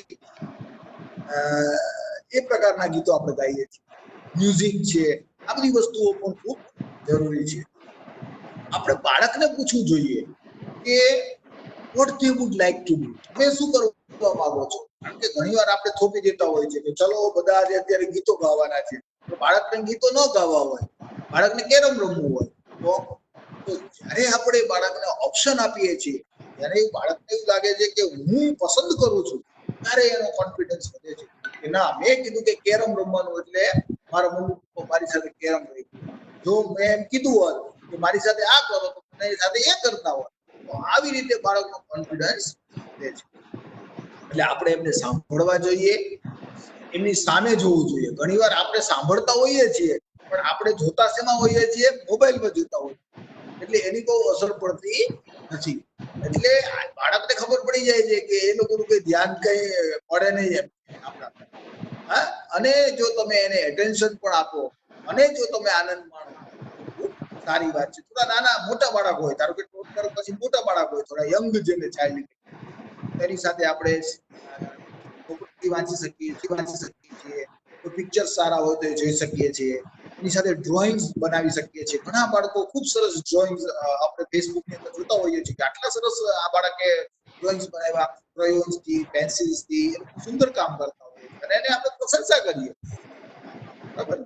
ડાન્સ અને મ્યુઝિક, સિંગ સોંગ, અત્યારે મોટા લોકો પણ, અમારી બેચના લોકો પણ હવે પોતે કોઈ ડાન્સ કરે છે ને એવું કઈ ગ્રુપ બનાવતા હોય છે. તો આપણે પણ આપણા ઘરની અંદર શા માટે બાળકો સાથે ડાન્સ, મ્યુઝિક આ બધું ન કરી શકીએ? ઘણીવાર ઘરમાં ઘણા બધા કામ હોય છે, કુકિંગનું કામ હોય છે, તો બાળકને એમાં ઇન્વોલ્વ કરીએ. મોટી ઉંમરનું બાળક થોડું હોય તો આપણે કહી શકીએ કે ચલ તું બટાકા સમારી દે, રીંગણા સમારી દે. આ રીતે એને થોડું જ્ઞાન પણ મળે. આ બધી લાઈફ સ્કિલ્સ છે. તો આ લાઈફ સ્કિલ્સ જે શીખવાડવાની છે બાળકને, સ્કૂલોમાં તો ખાલી વાતો કરવાના છે, આપણે તો એનું પ્રેક્ટિકલ કરવાનું છે. તો લાઈફ સ્કિલ્સ ડેવલપમેન્ટ માટે આ સારામાં સારો સમય છે અને એ આપણે ઘરમાં માં અને બાપ જેટલા સારું લાઈફ સ્કિલ્સ આપી શકે એટલું ટીચર પણ ન આપી શકે. અને હેલ્પ વિથ સ્કૂલ ઉપર બાળકોને ઘણીવાર એવું લાગે છે કે હું પાછળ પડી ગયો, મારા મિત્રો જે છે ખૂબ આગળ નીકળી ગયા, મને ભણવામાં હું પાછળ થઈ ગયો, તો આપણે એની સાથે બેસી અને એને ભણાવવાનો પ્રયત્ન કરી શકીએ છીએ. અને બહુ આપણે એને કહીએ પણ ખરા કે બહુ કમ્પેરિઝન કરવાથી બહુ ફાયદો નથી. એવા પણ સાચા ફિલોસોફિકલ આઈડિયા, એટલે સાચા છે કે કમ્પેરિઝન કરવાથી હંમેશા મોટા ભાગે ચિંતા વધતી હોય છે, ઓછી થતી હોતી નથી. અને જે ટીનેજર લોકો છે, મોટા થઈ ગયા છે છોકરા, 12, 13, 14 વર્ષના થઈ ગયા છે, એમને તો પોતાના લાઇક્સ છે, એમને સ્પોર્ટ્સમાં પોતાની ગમે છે કે મારા તો સચિન તેંડુલકર ફેવરેટ છે, વિરાટ કોહલી ફેવરેટ છે, અને મ્યુઝિકમાં પણ પોતાના એમ કે મને તો સેલેના ગોમેઝ ખૂબ ગમે છે, એની સેલિબ્રિટીઝ ખૂબ ગમે છે, પોતાના ફ્રેન્ડ્સ વિશે વાત કરતા હોય છે. તો એ બધા સાથે આપણે ટ્યુન ઇન થઈએ એમની સાથે, તમને ખૂબ મજા આવે છે. એમને ગમતી ડીશ જો આપણે સાથે બેસીને બનાવીએ કે તને જે આ ગમે છે પણ તું તારે એમાં મદદ કરવી પડશે તો આપણે બનાવીએ. અને એક્સરસાઇઝ ખૂબ જ જરૂરી છે, કારણ કે જો એક્સરસાઇઝ કરવામાં આવે તો આપણી ઇમ્યુનિટી પણ વધે છે. તો સાથે બાળકો સાથે એક્સરસાઇઝ, મ્યુઝિક સાથે આપણે સરસ મજાની એક્સરસાઇઝ કરીએ રોજ અડધો કલાક, તો એની પણ ઇમ્યુનિટી વધે, આપણી પણ ઇમ્યુનિટી, સાથે આપણે હેપી રહીએ તો પણ આપણી ઇમ્યુનિટી વધે. જો આપણે ગુસ્સામાં રહીએ, એકબીજાને ઉતારી પાડીએ તો આપણી ઇમ્યુનિટી ઘટે છે. એટલે કે નેગેટિવ ઇમોશન્સ થી આપણી ઇમ્યુનિટી ઘટે છે, પોઝિટિવ ઇમોશન્સ થી આપણી વધે છે. સાથે સાથે એક્સરસાઇઝ કરવાથી પણ આપણી ઇમ્યુનિટી વધારે છે. એવું નથી કે માત્ર ચ્યવનપ્રાશ ખાવાથી જ ઇમ્યુનિટી વધે છે. The behaviour you want to C. એટલે કે ઘણીવાર આપણે બાળકને એવું કહેતા હોઈએ છીએ, આ નહીં કરવાનું, આ નહીં કરવાનું, આ નહીં કરવાનું, આ નહીં કરવાનું. તો બાળક મૂંઝાય છે કે કરવાનું શું? તો આપણે એને કહી દઈએ કે તારે આ કરવાનું, તો એને મોટા ભાગના પ્રશ્નો એના ઓછા થઈ જાય છે. તો આપણે એને પોઝિટિવ વર્ડ્સ કહેવાના છે. પ્લીઝ પુટ યોર ક્લોથ્સ અવે, તારા કપડા કબાટમાં વ્યવસ્થિત રીતે મૂકી દે. એટલું કહીએ તો એ બિચારો મૂકી દેશે. આપણે એમ કે તું તો છો જ એવો, પહેલેથી જ આવો પાઇપો, એવી રીતે આપણે ખગડાવવા માંડીએ તો એને ખબર નહીં પડે કે મારે મારા કપડા મૂકવાની મોટી વાત. તો આ રીતે બહુ જ સ્પષ્ટ વાતો કરવાથી, સ્પષ્ટ રીતે કહેવાથી બાળકો એને ફોલો કરતા હોય છે. Praise your child when they are behaving well. બાળકો કોઈને કોઈ વ્યવહાર ભૂલે ચૂકે પણ સારું વર્તન તો કરતા જ હોય છે અને ત્યારે આપણે ઓપોર્ચ્યુનિટી પકડી લેવાની છે. વેરી ગુડ બેટા, આજે તે બહુ સરસ કામ કર્યું. એટલે જ્યારે એને પ્રેઝ કરવામાં આવે છે ત્યારે એને કહે છે કાલે પણ આવું કરો, તો આજે પણ કરું, કાલે પણ કરું અને બીજા દિવસે પણ વખાણ કરો. એવું નહીં કે કાલ તો કીધું તો હવે આજે શું કહેવાનું. રોજ તમે એને કહેશો વેરી ગુડ બેટા, વેરી ગુડ બેટા, તો એની એક હેબિટ પડી જશે અને આ હેબિટ પડી જાય તો એના જીવનમાં એ ખૂબ ઉપયોગી થઈ જશે. Get real means can your child actually do what you are asking them? It is very hard for a child to keep quiet inside for a whole day. ઘણીવાર આપણી જ અપેક્ષાઓ એવી હોય છે કે મારું બાળક છે તે ચૂપચાપ બેસી રહે, પણ એવું હોતું નથી. બાળકો એવું આપણે પણ નથી કરી શકતા, તો આપણે બાળક પાસેથી કેવી રીતે એવી અપેક્ષા રાખી શકીએ કે મારું બાળક ચૂપચાપ એક ખૂણામાં બેસી રહે. આપણે જો જે ન કરી શકતા હોય આપણું બાળક પણ કરી શકવાનું. એવું કહે કે આપણે તારે 5 દિવસ માટે મોબાઈલ જોવાનો જ નથી, પણ આપણે શું એવું કરી શકીએ છીએ? જો આપણે ન કરી શકતા હોય તો આપણે એવી અપેક્ષા આપણા બાળક પાસેથી રાખવી જોઈએ નહીં. Help your tin stay connected. અત્યારે કનેક્શન નથી રહ્યું, એટલે કે સ્કૂલે જતા નથી એટલે મિત્રો નથી મળતા, તો એમને આપણે સોશિયલ મીડિયા દ્વારા, વોટ્સઅપ દ્વારા એમને ફોન કરાવીએ, એમની સાથે વાત કરાવીએ કે તમે શું કરો છો, શું ચાલે છે, તમને શું થઈ રહ્યું છે. અત્યારના જો કે હોશિયાર બાળકો તો આ બધું કરી જ લેતા હોય છે, પરંતુ ઘણા બાળકો જે છે તે એટલા ઇનિબિટેડ હોય છે. એ લોકોને મા બાપની ખૂબ જરૂર પડે છે આવા કામ. Create a flexible but consistent daily routine. આ બહુ અગત્યની વસ્તુ છે. અત્યારે બધાના રૂટીન ખોરવાઈ ગયા છે. કોઈ લોકો 12 વાગે નાય છે, કોઈ 5 વાગે નાય છે, કોઈ નાતા જ નથી. તો આવી રીતે કારણ કે અત્યારે ક્યાંય જવાનું જ નથી, એટલે અત્યારે કોઈ રૂટીન રહ્યું નથી, જમવાનું પણ કોઈ રૂટીન રહ્યું. તો આવી પરિસ્થિતિની અંદર આજે શેડ્યુલ બનાવવાની ખૂબ જરૂર છે. ટાઈમને વળગી રહેવું બહુ જરૂરી છે. એક ટાઈમ ટેબલ બનાવવું ખૂબ જરૂરી છે. એક્સરસાઇઝ પણ હોઈ શકે છે, જમવાનો ટાઈમ, નાવાનો ટાઈમ, આ બધી વસ્તુઓ જો ટાઈમ પ્રમાણે કરવામાં આવે તો એક લાઈફની અંદર સ્ટ્રક્ચર્ડ એન્વાયરમેન્ટ હોય. સાથે સાથે આ બધી રમતો પણ રમીએ, એક્સરસાઇઝ પણ કરીએ, પણ એનો મતલબ એમ નહીં કે આપણે બધી એકબીજાને ભેટી પડીએ. ખાસ કરીને ડોક્ટરો અથવા હેલ્થકેર વર્કર્સ છે તો કોવિડ વોર્ડમાંથી કામ કરીને આવતા હોય છે. તો એવા સંજોગોની અંદર આપણે આપણા બાળકોને ખૂબ ઈચ્છા હોવા કે આપણે એને ભેટી પડીએ, હક કરીએ, પણ આપણે એવું કરી નથી શકતા જે તે સમયે દર વખતે. તો આપણે સોશિયલ ડિસ્ટન્સ વિશે પણ આપણે એમને સમજાવવું પડે છે. It is okay in your country, get children outside. ઘણા બધા દેશની અંદર એક્સરસાઇઝની છૂટ આપવામાં આવે છે. જેમ કે યુકે ની અંદર તમે એક ટાઈમ માટે એક્સરસાઇઝ કરવા જઈ શકો છો. એવી રીતે બીજા કન્ટ્રીની અંદર તમે you can walk the dog, એટલે કે કૂતરાને તમે ફરવા લઈ જઈ શકો. પણ આપણે ત્યાં હવે અત્યારે એવી કોઈ છૂટછાટ આપેલી નથી. એટલે ઘરની અંદર જે રમતો હોય એ આપણે રમતો રમી શકીએ છીએ. થપ્પો રમી શકીએ ઘરમાં ને ઘરમાં. તો આ પ્રકારની આપણે રમતો રમવી જોઈએ. You can also write letters and draw pictures. આવી બધી રમતો પણ આપણે રમી શકતા હોય. હેન્ડ વોશિંગ અને હાઇજીન એક આનંદનો વિષય હોય. ઘણા લોકો એક સરસ મજાનું ગીત 20 મિનિટ બનાવેલું છે, હેપી બર્થડે, એવા તો ઘણા બધા સોંગ્સ લોકોએ બનાવેલા છે. 20 second song for washing hands તમે જાતે પણ બનાવી શકો છો. એનાથી એ લોકોને ગીત બનાવવાની પણ ટેવ પડશે. બની શકે કે એમાંથી એ લોકો આગળ જતા કવિ થઈ જાય. Then give children points and praise for regular hand washing. Make a game to see how few times we can touch our faces with a remote. ઘણા બાળકો પોતાના નાકને આમાં પહેર્યા જ કરતા હોય છે, એવી ટેવ જ પડી ગઈ હોય છે. In the nose. તો આપણે ઘણીવાર એવું કહીએ કે ચલો 2 છોકરાઓ છે, કોણ ઓછા પોતાના નાકને, કાનને ને આંખને અડે છે, તો જે ઓછું અડશે એને આપણે કઈ ગિફ્ટ આપશું. એના લીધે પણ એ લોકો કોન્શિયસ થઈ જાય છે કે પોતાના અત્યારના સમયમાં આ બધી વસ્તુ કરવી સારી નથી. ઘણા લોકો મોઢામાં પોતાના નખ છે તે ચાવતા હોય છે. તો આ બધી વસ્તુઓને પણ આપણે ટાળી શકીએ. તો at the end of each day take a minute to think about the day. દિવસ પસાર થાય એટલે આપણે વિચારવું જોઈએ કે આજનો દિવસ કેવો હતો. and tell your child about one positive or one thing that day.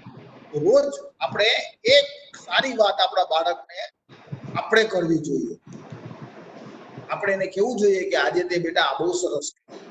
સામાન્ય રીતે આપણે 10 નેગેટિવ વાતો કરતા હોઈએ છીએ, પણ એક પોઝિટિવ વાત કરવામાં આપણે એટલા કંજૂસ બની જઈએ છીએ. મા બાપ તરીકે આપણે કંજૂસાઈ રાખવી જોઈએ. આપણા જ બાળકના વખાણ કરવાના છે. પાડોશીના બાળકના વખાણ કરવા જેવી વાત નથી. ઘણી વાર ઉલટું બનતું હોય છે. તો you are A model for your childs behaviour. આપણે આપણા બાળક આપણે જેવી રીતે વર્તન કરશું એવું જ આપણા બાળક. આપણે હાથ ધોવાના નથી બહારથી આવીને, તો આપણું બાળક પણ હાથ ધોવાનો નથી. આપણે હાઇજીન નહીં મેન્ટેન કરીએ તો એ લોકો પણ નહીં કરે. આપણે બીજાને મદદ નહીં કરીએ તો એ લોકોને પણ એવું થાય કે મદદ તો કરાય જ નહીં કોઈને. તો જો આપણે આપણા બાજુમાં કૂતરા હોય એને ખાવાનું આપીએ, ભૂખ્યા હોય એને, આજુબાજુમાં ભિખારી હોય એને ખાવાનું આપીએ, તો આપણી કમ્પેશન, દયા, એમ્પથી, આ બધી લાગણીઓ એનામાં થશે ને તો એને એમ થાય કે કંજૂસ રહેવામાં જ મજા છે, પૈસા તો જ ભેગા થાય. તો આપણે રોલ મોડેલ્સ છીએ અને we are the hero for our child. ઘણી બધી બેડ બિહેવિયર્સ બાળકોની અંદર જોવામાં મળે છે, મિસબિહેવિયર જોવા મળે છે, અને એ બહુ નોર્મલ છે. બાળકો ગુસ્સો કરે, તોફાન કરે, અમારા સુરતમાં તો ગાળો પણ બોલે, એ ઘણું કોમન છે. બરાબર ને? તો we have to redirect, catch bad behaviour early, redirect your kids attention from a bad to a good behavior. આપણે પહેલા જ ખબર પડી જવી જોઈએ કે જો હવે આવું કરતો થઈ ગયો છે, થોડી ગાળો બોલતો થઈ ગયો છે, તો પહેલેથી જ આપણે એને અટકાવવું જોઈએ કે આ પ્રકારના શબ્દો બોલવા જોઈએ નહીં, એકબીજાને આવો શબ્દો બોલવા જોઈએ. Stop it before it starts. અથવા તો પહેલેથી જ આપણે કહી દઈએ કે આપણા ઘરના નિયમો આ છે, આપણા ઘરમાં આવા શબ્દો ચાલે છે, આવા શબ્દો નથી ચાલતા. રાત્રે આ 10 વાગ્યા 9 8 વાગે ઘરમાં આવી જવાનું છે એટલે આવી જવાનું છે. 11 વાગે 12 વાગે તમે ઘરે આવો તો ચાલે નહીં. તો આ પ્રકારના એક રૂલ્સ જે બધા માટે લાગુ પડતા હોય, એવું નહીં કે પપ્પા માટે અલગ રૂલ્સ, મમ્મી માટે અલગ રૂલ્સ, બાળકો માટે અલગ. પપ્પા ગાળો બોલી શકે, મમ્મી ન બોલી શકે, બાળકો તો બિલકુલ ના બોલી શકે. આવા રૂલ્સ જે છે તે બહુ લાંબા ગાળે કામયાબ થતા નથી. ટેક એ પોઝ, ફીલ લાઈક સ્ક્રીમિંગ. આપણે પણ કંટાળી જઈએ છીએ આખો દિવસ ઘરમાં ને ઘરમાં રહેવાનું. સો ગીવ યોરસેલ્ફ એ 10 સેકન્ડ. એટલે મા બાપે પોતાએ પણ પોતાની જાતની સાથે વાત કરવાની છે. ઊંડો શ્વાસ લો, 5 વાર માટે લો, થોડી કસરત કરો. જ્યારે બાળકો ઉપર ગુસ્સો આવે કે આને તો 2 થાપડું મારી દઉં અત્યારે, ત્યારે આ કરવાની જરૂર છે. અને એના કારણે આપણે બાળક ઉપર ગુસ્સો કરશું નહીં. સો કોન્સિક્વન્સીસ, કોઈ પણ ઘટના બને તો એને આપણે કોન્સિક્વન્સીસ બેડ બિહેવિયર જો થાય તો એનું કોન્સિક્વન્સીસ તો હોવું જોઈએ. તો એના કારણે જો કોન્સિક્વન્સીસ હોય તો એ રિસ્પોન્સિબલ બનતા થઈ જાય છે. એને ડિસિપ્લિન, જેમ કે આપણે બાળકને કહી શકીએ કે જો તું આવા તોફાન કરીશ તો હું તને આ વખતે આ નહીં વસ્તુ અપાવું. આ પ્રકારના આપણે કન્ડિશન્સ મૂકી શકીએ. એના કારણે એક ડિસિપ્લિનની પ્રોસેસ આપણે કરી શકીએ. Give your child a choice to follow your instruction before giving them the consequence. આપણે એને સ્પષ્ટ રૂપે કેવું જોઈએ કે મારી ઈચ્છા આ છે અને આ પ્રમાણે આપણે વર્તવાનું છે. છતાં જો એમ ન કરે તો ચોક્કસ એનું કે એને આ માટે કંઈક પનિશમેન્ટ જેવું, mild punishment. Try to stay કામ when giving the consequence. Punishment નહીં પણ કે કોન્સિક્વન્સ જે છે એમાં આપણે ગુસ્સે નથી થવાનું, દાંત કચકચાવીને વાતો નથી કરવાની. Make sure you can follow through. ઘણી વાર આપણે કોન્સિક્વન્સ એવા કહેતા હોઈએ છીએ જે આપણે ફોલો કરી શકતા નથી. જેમ કે આપણે એમ કહીએ કે તને પંખા સાથે લટકાવી દે 10 દિવસ. આપણે ક્યાં પંખા સાથે બાળકને લટકાવી દેવાય? આ તો ખાલી ખોટી ધમકી છે. આવી ખોટી ધમકીઓ આપવાની વાત નથી કરવાની. બાળકને એવું કહેવાનું છે કે તને 2 અઠવાડિયા સુધી આઈસ્ક્રીમ નહીં ખાવા મળે, જે શક્ય છે. taking away teenagers phone for આપણે નક્કી કરવાના છે જે વિઝિબલ હોવા જોઈએ અને એને વળગી રહેવાનું છે. ઘણીવાર આપણને એમ થાય ના બિચારાને હવે આપી દો, એ બિચારાને આપી દો એવું નથી કરવાનું. જો પહેલેથી જ એવું હોય તો એવા કોન્સિક્વન્સીસ નક્કી નહીં કરવાના. Next slide. બરાબર છે. એટલે પેરેન્ટ એ પોતે તમે પણ લખી દેશો ને અત્યારે કામ રહેવાની જરૂર છે અને કાલે પોતાનો જે સ્ટ્રેસ છે એ પેલા મેન્ટેન કરવાનો છે. ડિસ્ક્રિપ્શનમાં માતા લખવાનું છે પિતા પોતાનો સ્ટ્રેસ અત્યારે મેન્ટેન નહીં કરે તો પછી બાળકનો સ્ટ્રેસ કેવી રીતે એ લોકો ઓછો કરી શકશે? પહેલા તો આપણે એ જોવાનું છે કે હું એકલો નથી. સામાન્ય રીતે લોકોને સૌથી મોટી પીડા એવી છે કે મને જ આ બધી તકલીફો છે, બીજા બધા સુખી છે. એ સૌથી મોટી તકલીફ છે. એવું નથી. અત્યારે બધા we are sailing in the same boat. એવી છે ને બરાબર. હા તો અત્યારે millions of people have the same fear as us અને બધા ઘરમાં બાળકો સાથે છે, બધા જ ઘરની અંદર ગોંધાયેલા છે. તો આ પરિસ્થિતિમાં પેનિક થવાની જરૂર નથી. જ્યારે આવું થાય ત્યારે we all need a break. થોડો સમય પોતાના માટે પણ કાઢવાનો જોઈએ અને પોતે પોતાને એક્સરસાઇઝ કરો, તમે બ્રીથિંગ એક્સરસાઇઝ કરો. સાથે સાથે લિસન ટુ યોર કિડ્સ. બાળકોને સાંભળવા ખૂબ જરૂરી છે. Be open and listen to your children. એમની પાસે પણ ખૂબ સારા આઈડિયાઝ હોઈ શકે છે. Your children will look you for a support. એ તમારા સપોર્ટ માટે એ લોકો વલખા મારી રહ્યા છે, પણ ત્યારે તમે અવેલેબલ નથી. આ મોટો પ્રશ્ન. આવા સમયે આપણે setup, find a comfortable sitting position, 1 minute relaxation. બરાબર. You feel flat.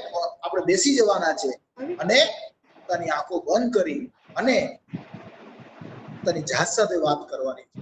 અત્યારે હું શું વિચારી રહ્યો છું, મારા મનની અંદર કેવા વિચારો આવી રહ્યા છે, નેગેટિવ વિચારો આવી રહ્યા છે, પોઝિટિવ વિચારો આવી રહ્યા છે, અને આપણે ઇમોશનલી અત્યારે કેવું ફીલ કરી રહ્યા છે. આપણી ફિલિંગ્સ ખૂબ જરૂરી છે અને પોતાના બોડીની અંદર શું ફેરફાર થઈ રહ્યા છે. જો આપણે આ બધી વસ્તુથી અવેર થશું તો માત્ર અવેરનેસ થવાના કારણે આપણા શરીરની અંદર ચેન્જીસ આવશે. આપણે બ્રીથિંગ એક્સરસાઇઝ કરશું, ડીપ બ્રીથિંગ કરશું અને આપણી જાતને કહેશું કે it's okay and I am okay. જ્યારે એવું આપણી પોતાની જાતને આઈ એમ ઓકે કહેશું, ઘણા બધા પ્રશ્નો સોલ્વ થઈ જશે. Coming back, it is how your whole body has now feeling. પહેલા જે ટેન્સ હતી એના બદલે હવે આપણા શરીરની અંદર તાજગી જોવા મળશે. અને હવે listen to the sounds in the room. એટલે reflect, think, do I feel different at all? હવે હું શું અલગ ફિલિંગ કરી રહ્યો છું? તો આ પ્રકારે મેડિટેશનની 5-10 મિનિટનો સમય જો પોતે આપણે મેડિટેશનને આપીએ તો આપણે પોતાની જાત સાથે પહેલા તો કમ્ફર્ટ ફીલ, તો આપણે ઓપન રહેવાનું છે, બાળકને લિસન કરવાનું છે, ઓનેસ્ટ રહેવાનું છે. ઘણીવાર એવા બધા પ્રશ્નો આપણને પણ જવાબ નથી કે આ વેક્સિન ક્યારે બની જશે, વેક્સિન કેમ નથી શોધાતી, આની દવા કેમ નથી, શું આનાથી સારું થઈ જાય, ચ્યવનપ્રાશથી સારું થઈ જાય. ઘણા બધા પ્રશ્નો બાળકો પૂછતા હોય છે. આ તો એટલા બધા જિજ્ઞાસુ બાળકો હોય છે કે આપણને થકવી નાખે છે. તો આવા સંજોગોની અંદર આપણે કેવું જોઈએ કે બેટા મને ખબર નથી, મને આઈ ડોન્ટ નો. એટલે બાળકને પણ ખબર પડે કે મમ્મી અને પપ્પા ઓમનીપોટન્ટ નથી, એમની પણ લિમિટેશન્સ છે. આ પણ ખૂબ જરૂરી છે. બી સપોર્ટિવ, પણ એટ ધ સેમ ટાઈમ આપણે કહેવાની જરૂર છે કે આપણે કન્ફ્યુઝ થવાની જરૂર નથી, ડરવાની જરૂર નથી. માનવ જાત આમાંથી કંઈક ને કંઈક રસ્તો કાઢશે અને એમાં આપણે સામેલ હશું. So it is okay not know the answers. એવું નથી કે જીવનના બધા પ્રશ્નના જવાબો સચોટ આપણને આવડવા જોઈએ અને નહીં તો આપણે બાળક સામે ભોઠા પડીએ એવું આપણે માનવું. હવે જેટલી પણ આપણને સમજ છે COVID-19 એ બધી આપણે આપવી જોઈએ. અને જો આપણને ન ખબર હોય તો આપણે એને ઓથેન્ટિક સાઇટ અને એને કહીએ કે અને સામાન્ય ભાષામાં, ગુજરાતી ભાષાની અંદર સરળ ભાષામાં કલાક પછી જનરેટ થઈ જશે તો આ બપોર પછી મૂકી દેજો. સાથે સાથે આપણી આજુબાજુ ઘણા લોકો આપણાથી વધારે દુર્ભાગ્ય લોકો જીવી રહ્યા છે. બિચારા માઇગ્રન્ટ લેબરર્સ છે, ભૂખ્યા છે, પક્ષીઓ છે, પશુઓ છે કે જેને સવારે ચેક કરી ખાવા નથી. કારણ કે એના માટે આપણે શું કેર કરી શકીએ? આપણી આજુબાજુના લોકો છે 3 વાગે એના માટે શું આપણે કરી શકીએ? એના વિશે આપણે વાત થતા થોડી વાર ને એટલે એ સાંજે આપણે એવી સ્ટોરીઝ, પોઝિટિવ સ્ટોરીઝ ઘણી બધી છે કે જેમાં હેલ્થ કેર વર્કર્સ કેટલો પોતે ભોગ કરી રહ્યા છે, પોલીસ અત્યારે કેટલું કામ કરી રહી છે. આ બધા લોકોની આપણી પોઝિટિવ સ્ટોરી બાળકોને કેવી કે આવા કપરા સમયની અંદર પણ આ લોકો આપણા માટે કામ કરી રહ્યા છે. અચ્છા, એટલે કયા રહી ગયા છે પણ વાંધો નહીં. અને છેલ્લે તમારું બાળક પણ ઓકે રહે અને remind them that you care and they can talk to you any time. એટલે આપણે બાળકને ભરોસો દેવડાવવાની જરૂર છે અને તારા માટે હું ઉપલબ્ધ છું અને જ્યારે પણ વાત કરવાની જરૂર પડે ત્યારે હું તારી સાથે છું. ત્યારે બાળકને એવું ખબર પડે કે મારા મમ્મી પપ્પા જીવનની કોઈ પણ પરિસ્થિતિમાં મારી સાથે છે, ત્યારે બાળકનો આત્મવિશ્વાસ કૂદકે ને ભૂસકે વધતો જાય છે. શિક્ષણ કરતા એ વધારે important very doctor Kamlesh Dave બહુ સરસ માતા પિતાને માટે વાત કરી, ઘણી બધી ટિપ્સ આપી કે આપણે કઈ રીતે બાળકો હોય કે કિશોરો તો એમની સાથે આપણે માતા પિતા શું કરી શકે છે, સમય ગાળી શકે છે, ક્વોલિટી ટાઈમ ગાળી શકે છે, એક્ટિવિટીઝ કરી શકે છે અને સાથે સાથે આ COVID-19 માટે પણ આપણે કઈ રીતે એમની સાથે વાતચીત કરી શકીએ. હું આપની સાથે થોડીક આવી સ્લાઇડ શેર કરવા માંગુ છું. રિપીટિશન બિલકુલ નહીં કરું, પરંતુ જાત જાતની આવી ઓનલાઈન વાતો અવેલેબલ છે કે જે આપણે નાના બાળકો છે એમની સાથે કરી શકીએ. દાખલા તરીકે આ જે છે એ આખી ટિપ્સ છે પેરેન્ટ્સ માટે કે તમારા નાના બાળકો હોય તો એમની સાથે તમારે કઈ રીતે આ કોરોના વિશે પણ વાત કરી શકો છો, એમની ભાષામાં એમને સમજણ પડે એ રીતે, એજ અપ્રોપ્રિએટ એટલે કે જે રીતે સમજે છે એ રીતે વાત કરી આપણે. એમની સાથે સાથે એમની જે ચિંતાઓ મનની છે એ પણ સાંભળીએ અને પછી આપણે સલામત કઈ રીતે રહી શકીએ, હેન્ડ હાઇજીન, આખા ઘરનું હાઇજીન વગેરે વગેરે જે ડોક્ટર કમલેશ દવે વાત કરી. ઉપરાંત એક રૂટીન રાખવું, એક એવો નિયમિત ક્રમ હોય જીવનનો કે આપણે એમાં ગોઠવાઈ જઈએ. આ એક મહિનાને અંતે લગભગ મોટા ભાગના ફેમિલીઝ આમાં ગોઠવાઈ ગયા છે, છતાં પણ આપણે કોશિશ કરવી જોઈએ કે આ અત્યારે સમય છે કે જે આપણા માટે, આપણી ડેવલપમેન્ટ માટે, આપણે સ્કિલ શીખીએ, આપણે કંઈક નવું જો ઘરમાં બેઠા છે અથવા તો ઓનલાઈન, બહાર કદાચ નથી જઈ શકતા, વધારે મોટા ગ્રુપમાં નથી જઈ શકતા, પરંતુ નાના ગ્રુપમાં અથવા તો ઓનલાઈન વિડીયો કોલ દ્વારા આપણે એકબીજાને કઈ રીતે શીખવાડી શકીએ વાતો, એવું પણ બાળકો શીખે. અને પેરેન્ટ્સને ખાસ હું એ કહેવા માંગુ છું કે તમારી પોતાની જે એન્ઝાયટી છે, કે તમારી પોતાની જે ચિંતાઓ છે એની અસર તમારા બાળકો ઉપર અચૂક ને અચૂક થતી જ હોય છે.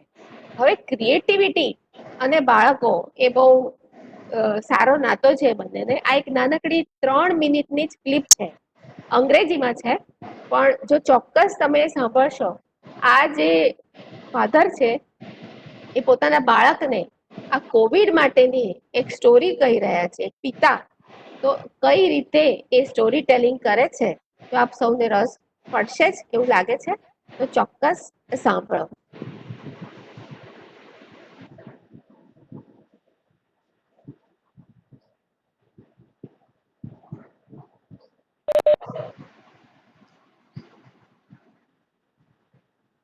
Ma'am, voice is not there. Audio is not there. Voice is not there? Oh, ho. I can hear it.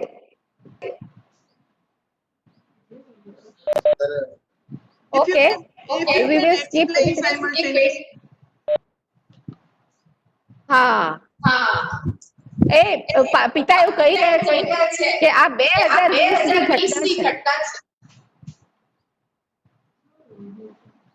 અને લોકો એકબીજાની સાથે સંપર્કમાં મોબાઈલથી રહે છે.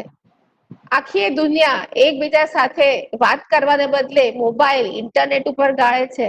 જાત જાતની વસ્તુઓ એમને દૂરના દેશોથી મળી રહી છે. બાળકો રમતા ઓછું છે, પોતાના ફોટા, સેલ્ફી વધારે રહી રહ્યા છે. જાણે ઇન્ડસ્ટ્રીયલિઝમમાં આપણું દુનિયા જે છે એટલી ડૂબી રહી છે કે આપણે ખરેખર કુદરતને ભૂલી ગયા છીએ. આપણે આખો દિવસ કારમાં, બસમાં, ટ્રેનમાં ગાળીએ છીએ. આપણા બાગ બગીચા ઓછા થઈ ગયા છે.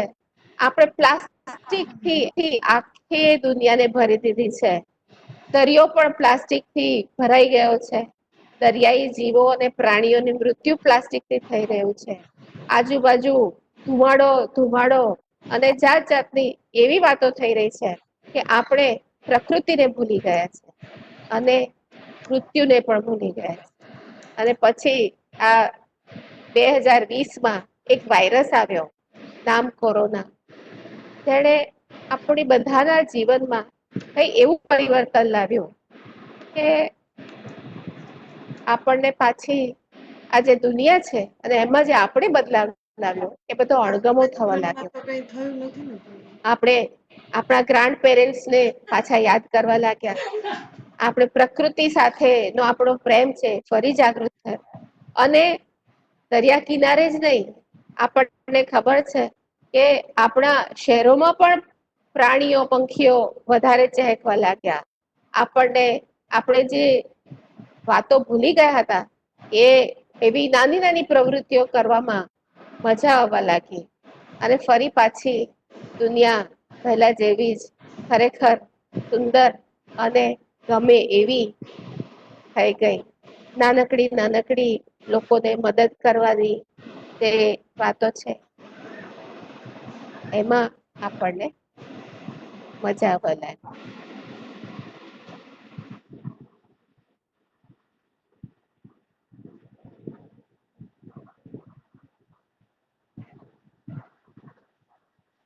તો આઈ હોપ કે આપને થોડી ઘણી એમાં નીચે કેપ્શન આવતા જ હતા, કંઈક સમજાયું હશે. સોરી અમે ઓડિયો એમાં ન જોઈન કરી શક્યા. આપણે કદાચ પહેલેથી એવું વિચાર્યું હોત તો થઈ શક્યું હોત. અને હવે હું થોડીક એવી વાતો કરીશ કે આપણા જે કિશોરીઓ છે એમને પણ આ COVID-19 ની પરિસ્થિતિમાં ખાસ કરીને 10મું 12મું ભણતા લોકો છે એમને આવા બધા પ્રશ્નો થવા એ બહુ સ્વાભાવિક છે કે આખો દિવસ ઘરમાં બેસીને શું કરું, વાંચીને પણ હું કંટાળી ગયો છું. હું બહાર નીકળી શકીશ કે નહીં, અથવા તો મારા મિત્રોને હું નથી મળી શકતો, એમની સાથે રમી નથી શકતો, તો હું શું કરું? તો આવા જાતના પ્રશ્નો એને થઈ શકે છે. મારા મા બાપ કામે બહાર જાય છે તો શું પાછા ઇન્ફેક્શન કે ચેપ કોરોનાનો લઈને આવશે તો?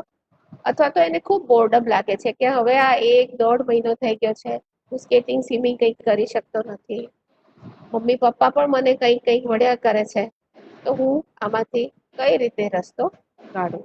તો નાનકડી ટિપ્સ કે કાઉન્સેલર્સને માટે કે આ એડોલસન્સ જે છે, કિશોરો છે, એમની સાથે તો તમે પોતે વાત કરી શકો છો. અને ખાસ ધ્યાન રાખો કે જ્યારે તમે એડોલસન્ટ્સની સાથે વાત કરો ત્યારે મા બાપને સાથે ના રાખો. મારું તો એવું પણ સજેશન છે કે જ્યારે તમારે કાઉન્સેલર પાસે મા બાપ એના આવા 12, 15, 18 વર્ષના બાળક કિશોરોને લઈને આવે છે ત્યારે તમે પહેલા મા બાપને બહાર બેસાડો, એમની પાસેથી કંઈ જ ના સાંભળો.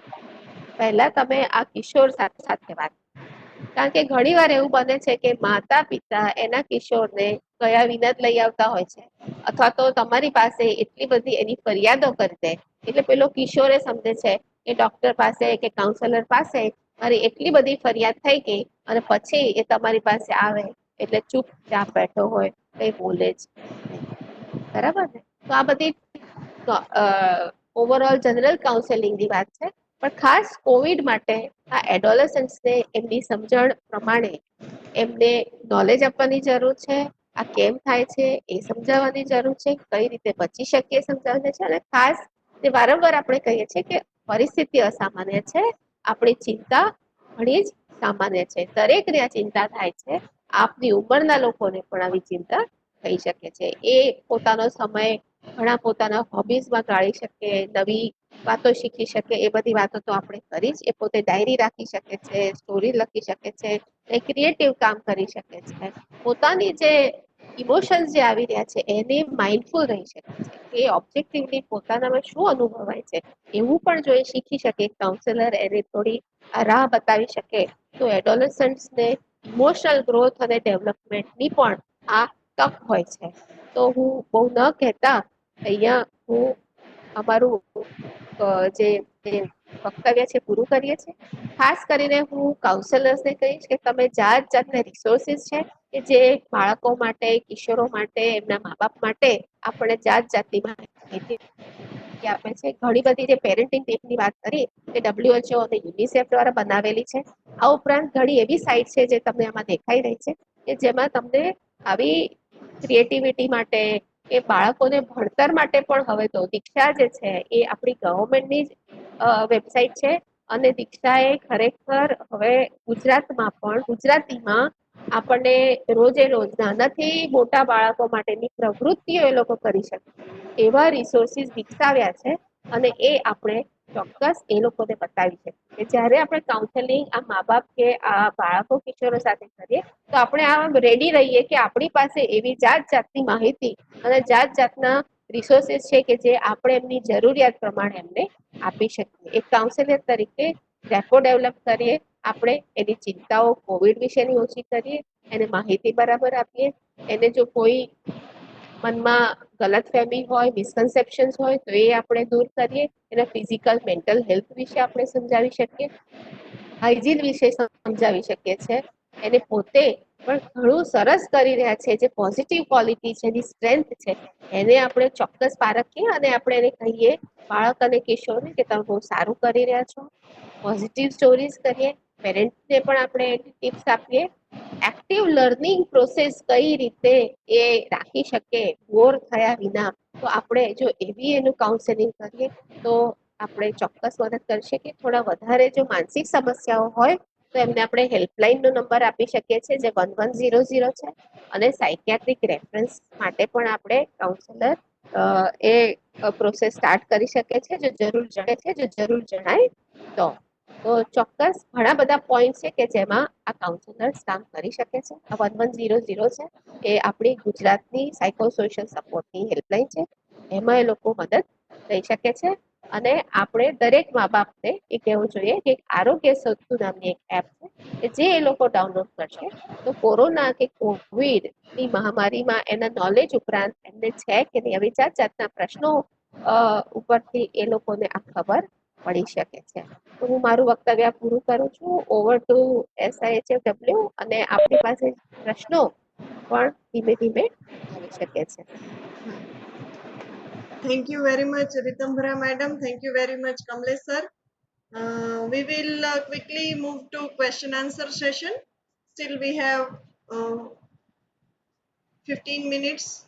We will utilize that to solve the query of our participant. Participant counsellor મિત્રોને તમે તમારો ક્વેશ્ચન Q&A સેક્શનમાં લખી શકશો.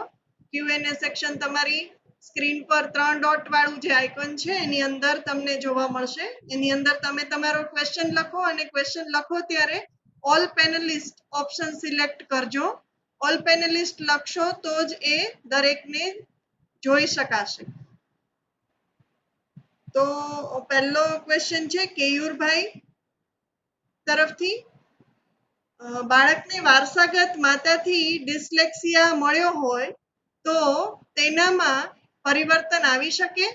17 વર્ષનો કિશોર છે હાલ, પણ તેને વાંચતા લખતા ગણિતમાં ખૂબ જ તકલીફ પડે છે, જેથી તે લઘુતા અનુભવે છે અને કાઉન્સેલિંગ કરવા છતાં ફરક પડતો નથી, તો શું કરી શકાય?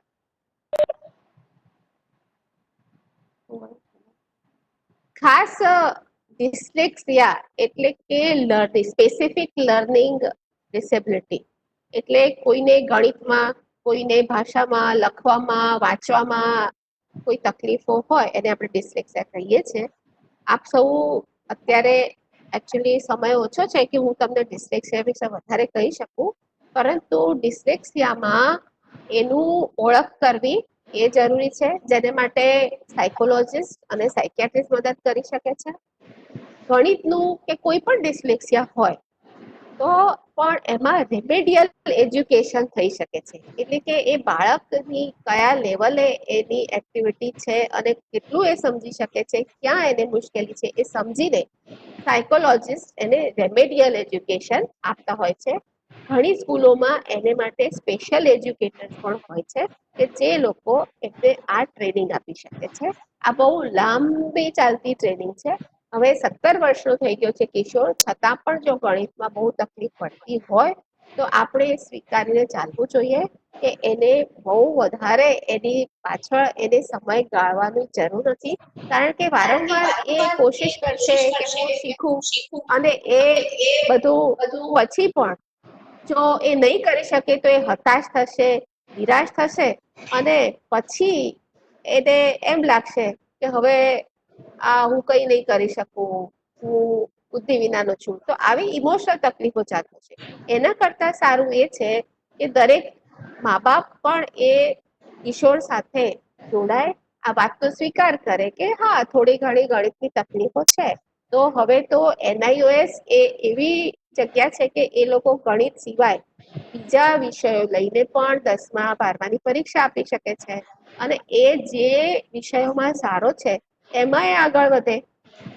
અને એ ઉપરાંત એક ખાસ વાત કહીશ કે ડિસ્લેક્સિયામાં પણ હવે ડિસેબિલિટી સર્ટિફિકેટ એટલે કે દિવ્યાંગજનોને મળતું સર્ટિફિકેટ મળી શકે છે, અને એના આધારે એમને એમની જે પરીક્ષાઓ છે એમાં એને પાસ થવામાં થોડા ઓછા માર્ક્સની જરૂર પડે છે, એમને થોડો વધારે સમય આપવામાં આવે છે પરીક્ષામાં લખવા માટે, અને જો એને લખવાની સમસ્યા હોય તો એને પેલું રાઇટર પણ મળી શકે છે, પરંતુ એની માટે સર્ટિફિકેટ જરૂર છે. એની પરિસ્થિતિ, એની જે અવસ્થા છે એને જોઈને, એને ટકાવારી અને બધું જોઈને એને આવી સગવડો મળી શકે છે. અને નોકરીમાં પણ મારી પાસે એવા કેટલાય દર્દીઓ છે કે ડિસ્લેક્સિયા પછી પણ એ લોકો 17, 18, 19, 20, 23 વર્ષના, 25 વર્ષના થઈ ગયા છે, કોલેજમાં પણ ખૂબ સારું, કારણ કે એ જે વિષયમાં એ નબળા છે એ એમણે છોડી દીધા છે, અને હવે એમને જે શોખના વિષય છે એમાં એ લોકો ખૂબ આગળ વધી ચૂક્યા છે. તો આવું ચોક્કસ શક્ય છે. Thank you.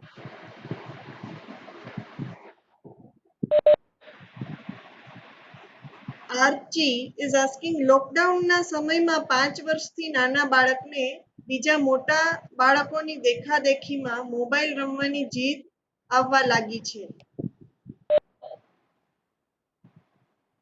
કમલેશ આમ જોવા જઈએ તો આનો તો બહુ સાદો ઉકેલ છે કે મોટા બાળકો જે છે એમણે મોબાઈલ રમવાનું ઓછું કરી દેવું જોઈએ. એટલે ઘરની અંદર જ એવું ડિસિપ્લિન રાખવું જોઈએ કે 2 બાળકો હોય આપણે, કે એક મોટું બાળક છે અને એક નાનું બાળક છે, તો જે મોબાઈલના અવર્સ છે એ બંને માટે સરખાવવા જોઈએ. તો આ દેખાદેખીનો પ્રશ્ન થાય નહીં. ઘણીવાર એવી સમસ્યાઓ થઈ શકે કે ધારો કે અત્યારે મોટું બાળક છે તે 12મા ધોરણમાં છે, હવે એનું અભ્યાસ છે એને ઓનલાઈન ટીચિંગ ચાલી રહ્યું છે, તો આપણે બાળકને, જે નાના બાળક છે ને, સમજાવી શકીએ કે ટીચિંગ માટે કરી રહ્યો છે અને જે તે ગેમ રમવા માટે કરી રહ્યો છે. તો આ બંને વચ્ચે ડિફરન્સ છે, એ પણ આપણે બાળકને શાંતિથી, પ્રેમથી સમજાવવામાં આવે કે મોટું બાળક છે તે જે મોબાઈલનો યુઝ કરે છે કે કમ્પ્યુટરનો યુઝ કરે છે એનો પર્પઝ અલગ છે. તારો પર્પઝ જે છે તે વિડીયો ગેમ્સ રમવા માટેનો છે, અને પેલાનો પર્પઝ છે તે ઓનલાઈન નીટના ક્લાસીસ માટેનો છે. તો આ બે વચ્ચે પણ જો આપણે સમજણ આવું કઈ હોય તો, પણ જો મોટો પણ એવો જ હોય અને ખાલી એ પણ વિડીયો ગેમ રમતો હોય, તો બંનેને અટેન્ડ કરવાનો જે સમય છે તે ઓછો કરવા માટે બંનેને આપણે સૂચના આપવી જોઈએ. Justice is very important when we are dealing with 2 kids. જ્યારે 2 બાળકો ઘરમાં હોય ત્યારે એક બાળકને એવું ન થવું જોઈએ કે હું આ વાલો છે અને હું દવલો છું. તો વાલા દવલાની રીતે જો બાળકને એવું સમજાવવા માંડે, આપણે હોઈએ નહીં, આપણે ઘણીવાર બાળકોને એવું લાગવા માંડે હોય છે કે આને મારે વધારે મમ્મી ફેવર કરે, મને ઓછું ફેવર કરે. આ પ્રકારની જે વૃત્તિ બાળકોમાં થાય છે, એમાં ઘણીવાર મા બાપ પણ જાણીએ અજાણીએ સહભાગી બની જતા હોય છે, અથવા તો ઘણીવાર એ લોકો સાચી વાત સાચી રીતે કરવામાં ઉણો એ લોકો કરી દે છે, અને એના કારણે એ લોકોને એવું થાય છે કે મમ્મી પપ્પાએ મને ન સાચવ્યો, મોટાને બહુ સાચવ્યો. આવી ભાવનાઓ ઘણા મોટેરાઓમાં પણ જોવા મળે છે. ધર્મિષ્ઠા ડાંગર એવું પૂછે છે, જો બાળક ચીડિયું થઈ જાય તો તેનું ચીડિયાપણું કેવી રીતે દૂર કરવું?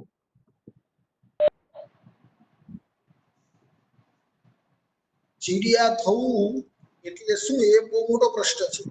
ઘણા લોકો જોશથી બોલે, મોટે મોટેથી બોલે એટલે કે રાડો પાડે કે સ્ક્રીમ કરે જેને અંગ્રેજી તો એ ચીડિયાપણું છે. કે ઘણા લોકો વસ્તુનો ઘા કરી દે, જેમ કે મોબાઈલ પડ્યો હોય તો એનો ઘા કરી દે છે, તો એ ચીડિયાપણું છે. તો ચીડિયાપણાની માત્રા એ ચીડિયાપણાની ટ્રીટમેન્ટ માટે ખૂબ જવાબદાર છે. જેમ કે વસ્તુઓના જો ઘા કરી દેતો હોય તો એને ચોક્કસ સાયકેટ્રિસ્ટ પાસે લાવવો જોઈએ. અને જેમ કે 2-3 મોબાઈલ તોડી નાખ્યા હોય, કાચ તોડી નાખ્યા હોય, આવી બધી ચીડિયાપણ બટકું ભરી લેતું હોય બીજાને, પોતાને નહીં બીજાને, તો ચોક્કસ આ એક ક્લિનિકલ એટેન્શન ને પાત્ર છે. પરંતુ ઘરની અંદર થોડો અવાજ મોટે કરતો હોય, થોડું જોશથી બોલતો હોય, નનગન કરતો હોય કે હું નહીં જમું આજે, તો એ it's a part of normal development of an adolescence. 12-13 વર્ષના લોકો આવું છોકરાઓ આવો વિદ્રોહ કરે બીકોઝ એ ઓટોનોમીનો એક ભાગ છે. કે થોડા વિદ્રોહના લક્ષણો જ્યારે 12, 13, 14, 15 વર્ષના આવે તો એ સ્વાભાવિક છે. એને ક્લિનિકલ એટેન્શનની જરૂર નથી, પરંતુ જો એની ઇન્ટેન્સિટી વધારે હોય કે જે તોડફોડ કરી નાખતા હોય, કે ટીવી તોડી નાખ્યું, કે મોબાઈલ તોડી નાખ્યા, કે મમ્મીને મારવા માંડ્યા, પપ્પાને સામે ગાળો બોલવા માંડ્યા, કે એકદમ જ એબનોર્મલ થોડું વર્તન કરવા માંડ્યા, તો ચોક્કસ આપણે એને સાયકેટ્રિસ્ટ પાસે લાવવું જોઈએ અને આપણે એને કાઉન્સેલિંગ કરવું જોઈએ. જરૂર પડે તો દવા પણ આપવી જોઈએ. એમાં થોડું એડ કરવા લાગી કે ચીડિયાપણું એટલે નાનું બાળક હોય અને એ જીદ કરે, વારંવાર રડે, કે કંઈક જોઈએ છે એવી માગણી કરે, અથવા તો એ સંતોષ એને હોય નહીં, તો ઘણીવાર અથવા તો એ મોટું જેમ કે ચીસો પાડતો હોય, પણ પછી આવા વર્તન પછી જો એને એનું જોઈતું થઈ જાય, એટલે કે એને કંઈ જોઈતું હોય તો મળી જાય, આઈસ્ક્રીમ મળી જાય, ચોકલેટ મળી જાય, તો આ બધું ટાળવું જોઈએ. એ નાના બાળકથી માંડીને આપણે એને એ સમજણ આપવાની જરૂર છે કે આવું વર્તન યોગ્ય નથી. એમાં આપણે ગુસ્સો કરવાની, આપણે ચિલ્લાવાની, આપણે ચીડિયા થઈ જવાની, મારવાની જરૂર નથી. આપણું જેમ આપણે કહ્યું કે માતા પિતા રોલ મોડેલ છે, નાનું બાળક પણ એ જોઈ શકે છે, તો આપણું વર્તન પણ આવું ના હોવું જોઈએ. અને બીજું કે એને એ સમજ પડે કે આ વર્તન પછી તારી જરૂરિયાત કે તારી માંગણી સંતોષાશે નહીં, પરંતુ જો એ સારું વર્તન કરે અને સારું વર્તન હોય તો એને શાબાશી આપો, તો એને કંઈક રિવોર્ડ આપો. જો સારું વર્તન વધતું જશે તો ઓટોમેટિક એનું જે બેડ બિહેવિયર જે છે, ખરાબ વર્તન છે, એ ઓછું ને ઓછું જ થતું જશે. આ એક લાંબા ગાળાની પ્રક્રિયા છે. એક દિવસમાં કે મારી 5 મિનિટ કહેવામાં એના જવાબ મળશે નહીં. એને માટે મા બાપે આમાં આ પ્રક્રિયામાંથી પસાર થવાની જરૂર છે. પોતાનું વર્તન અને પોતે કેવા રિસ્પોન્સીસ આપે છે એ સમજી બદલી વાતાવરણ બદલાય, તમારા માતા પિતાના રિસ્પોન્સીસ બદલાય, ત્યારે એ બાળકનું વર્તન બદલાશે. પછી બીજા ક્વેશ્ચન નહીં લેશું.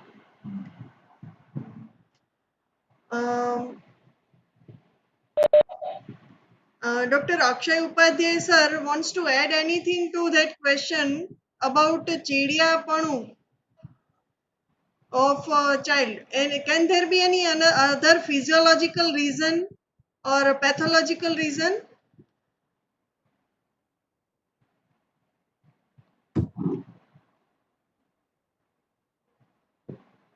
વસ્તુ છે, પણ જેમ મેડમે કીધું ને કે parents are the role models for a child, અને એમાં મેં જે થોડુંક વાંચ્યું છે એમાં મને એવું જાણવા મળ્યું છે કે જે બાળકો અને માતા પિતા વચ્ચે સંબંધ જો સારો હોય છે તો એ બાળકોની અંદર બાકી બધા ઘણા બધા પ્રશ્નો જે છે એ જાતે જ ઘટી જતા હોય છે.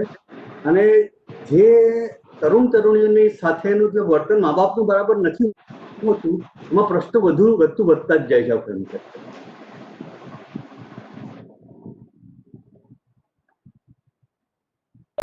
We will take one or two more question. આ કોરોના મહામારીના કારણે બાળકો ઘરે જ રહેતા હોય છે, તો 12 થી 18 વર્ષની ઉંમરના કિશોરો તેને બાયપોલર મૂડ ડિસઓર્ડર સમસ્યા ઊભી થાય કે નહીં, અને જો થતું હોય તો કેવા પ્રકારના મૂડ એમના વર્તનમાં આવી શકે છે અને તેના માટે શું કરવું જોઈએ?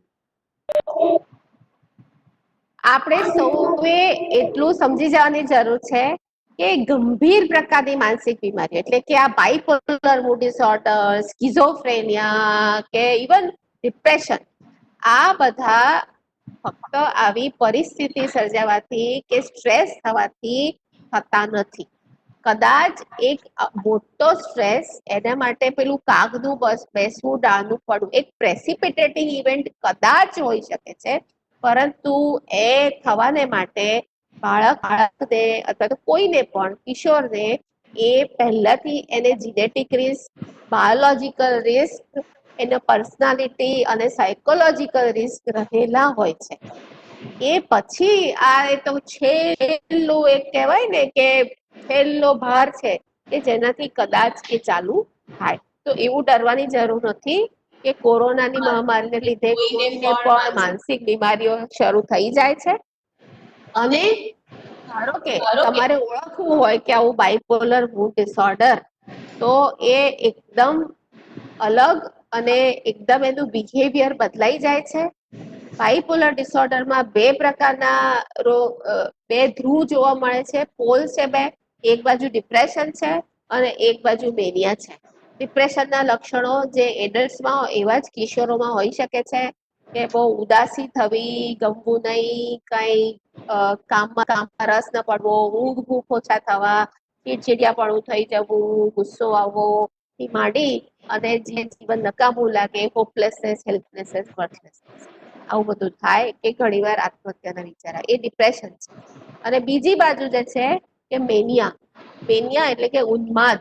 તો એમાં અઠવાડિયું કે એથી વધારે સતત હાઈ મૂડ, એટલે કે એ વ્યક્તિ એટલો બધો વધારે ખુશમાં, આનંદમાં, અને એને વર્તન વ્યવહારમાં પણ એવી જ રીતે ફેરફાર આવે છે કે બહુ વધારે પડતું કામ કરવા લાગી જાય, બહાર ફરવા લાગી જાય, મિત્રો સાથે વાતો કરવા લાગી જાય, મોટી મોટી વાતો કરે, બહુ પૈસા ખર્ચવાની વાતો કરે, આવા બધા લક્ષણો હોય. ઊંઘ પણ ઓછી થઈ જાય. પણ તમારે કોરોનાથી આવું કંઈ પણ થશે એવું ચિંતા રાખવાની જરૂર. So there are so many other questions because of lack of time. It's already 1 o'clock afternoon. So we will have to conclude this session. Dr. Rajesh Gopal sir is there with us. Sir, would you like to say a few words to our participants and panelists?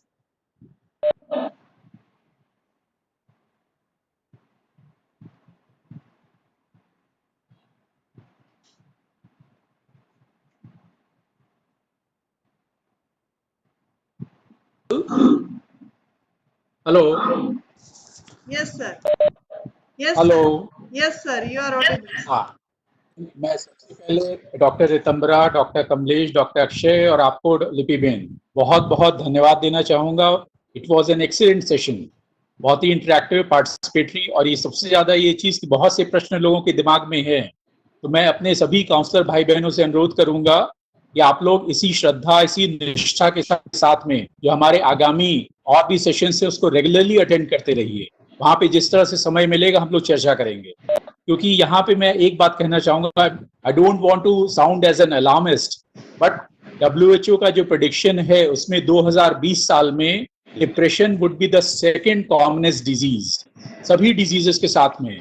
और ये जो हमारी एक असामान्य परिस्थिति है जिसका असर हम सब के ऊपर पड़ेगा ही, चाहे हम डॉक्टर हों, चाहे नर्स हों, चाहे टीचर हों, चाहे एडोलेसेंट हो, कहीं पर भी हो, हमारे ऊपर उसका असर पड़ेगा. और एक ऐसी संभावना है कि इसके कोविड-19 की पूरा होने से पहले भी थोड़ा सा कुछ मानसिक परेशानियां बाहर निकल के आएंगी. कई बार जो ऑलरेडी एग्जिस्टिंग है उनका प्रेसिपिटेशन होगा और थोड़ा सा डिप्रेशन, एंजाइटी, इन सबका बढ़ेगा. तो हम लोग एक काउंसलर की तरह से सिर्फ एक काउंसलिंग के बारे में नहीं, अपने परिवार, अपने समाज, हमारे साथ जितने लोग जुड़े हैं उनको इसके साथ में जोड़ें, जिससे कि ज्यादा हम एक इफेक्टिव तरीके से इन सब इश्यूज को एड्रेस कर सकें. तो बहुत बहुत शुभकामनाएं और बहुत बहुत धन्यवाद एक अच्छे सेशन के लिए. Thank you so much. Thank you. Thank you very much. Thank you, our participants. There are so many questions remaining. We will convey your questions to our different panelists, and you can get their answers in your email also. Your email ID are there with us. So don't worry, we will convey the answers to your questions. So now we will conclude this session. Bye everyone. See you tomorrow with a new topic on psychosocial issues. આવતીકાલે 11:30 વાગે આપણે social stigma with COVID-19 વિશે વાત કરીશું. તો બધા councillor મિત્રો ને જોડાવવા માટે વિનંતી છે. Thank you very much. Thank you everyone.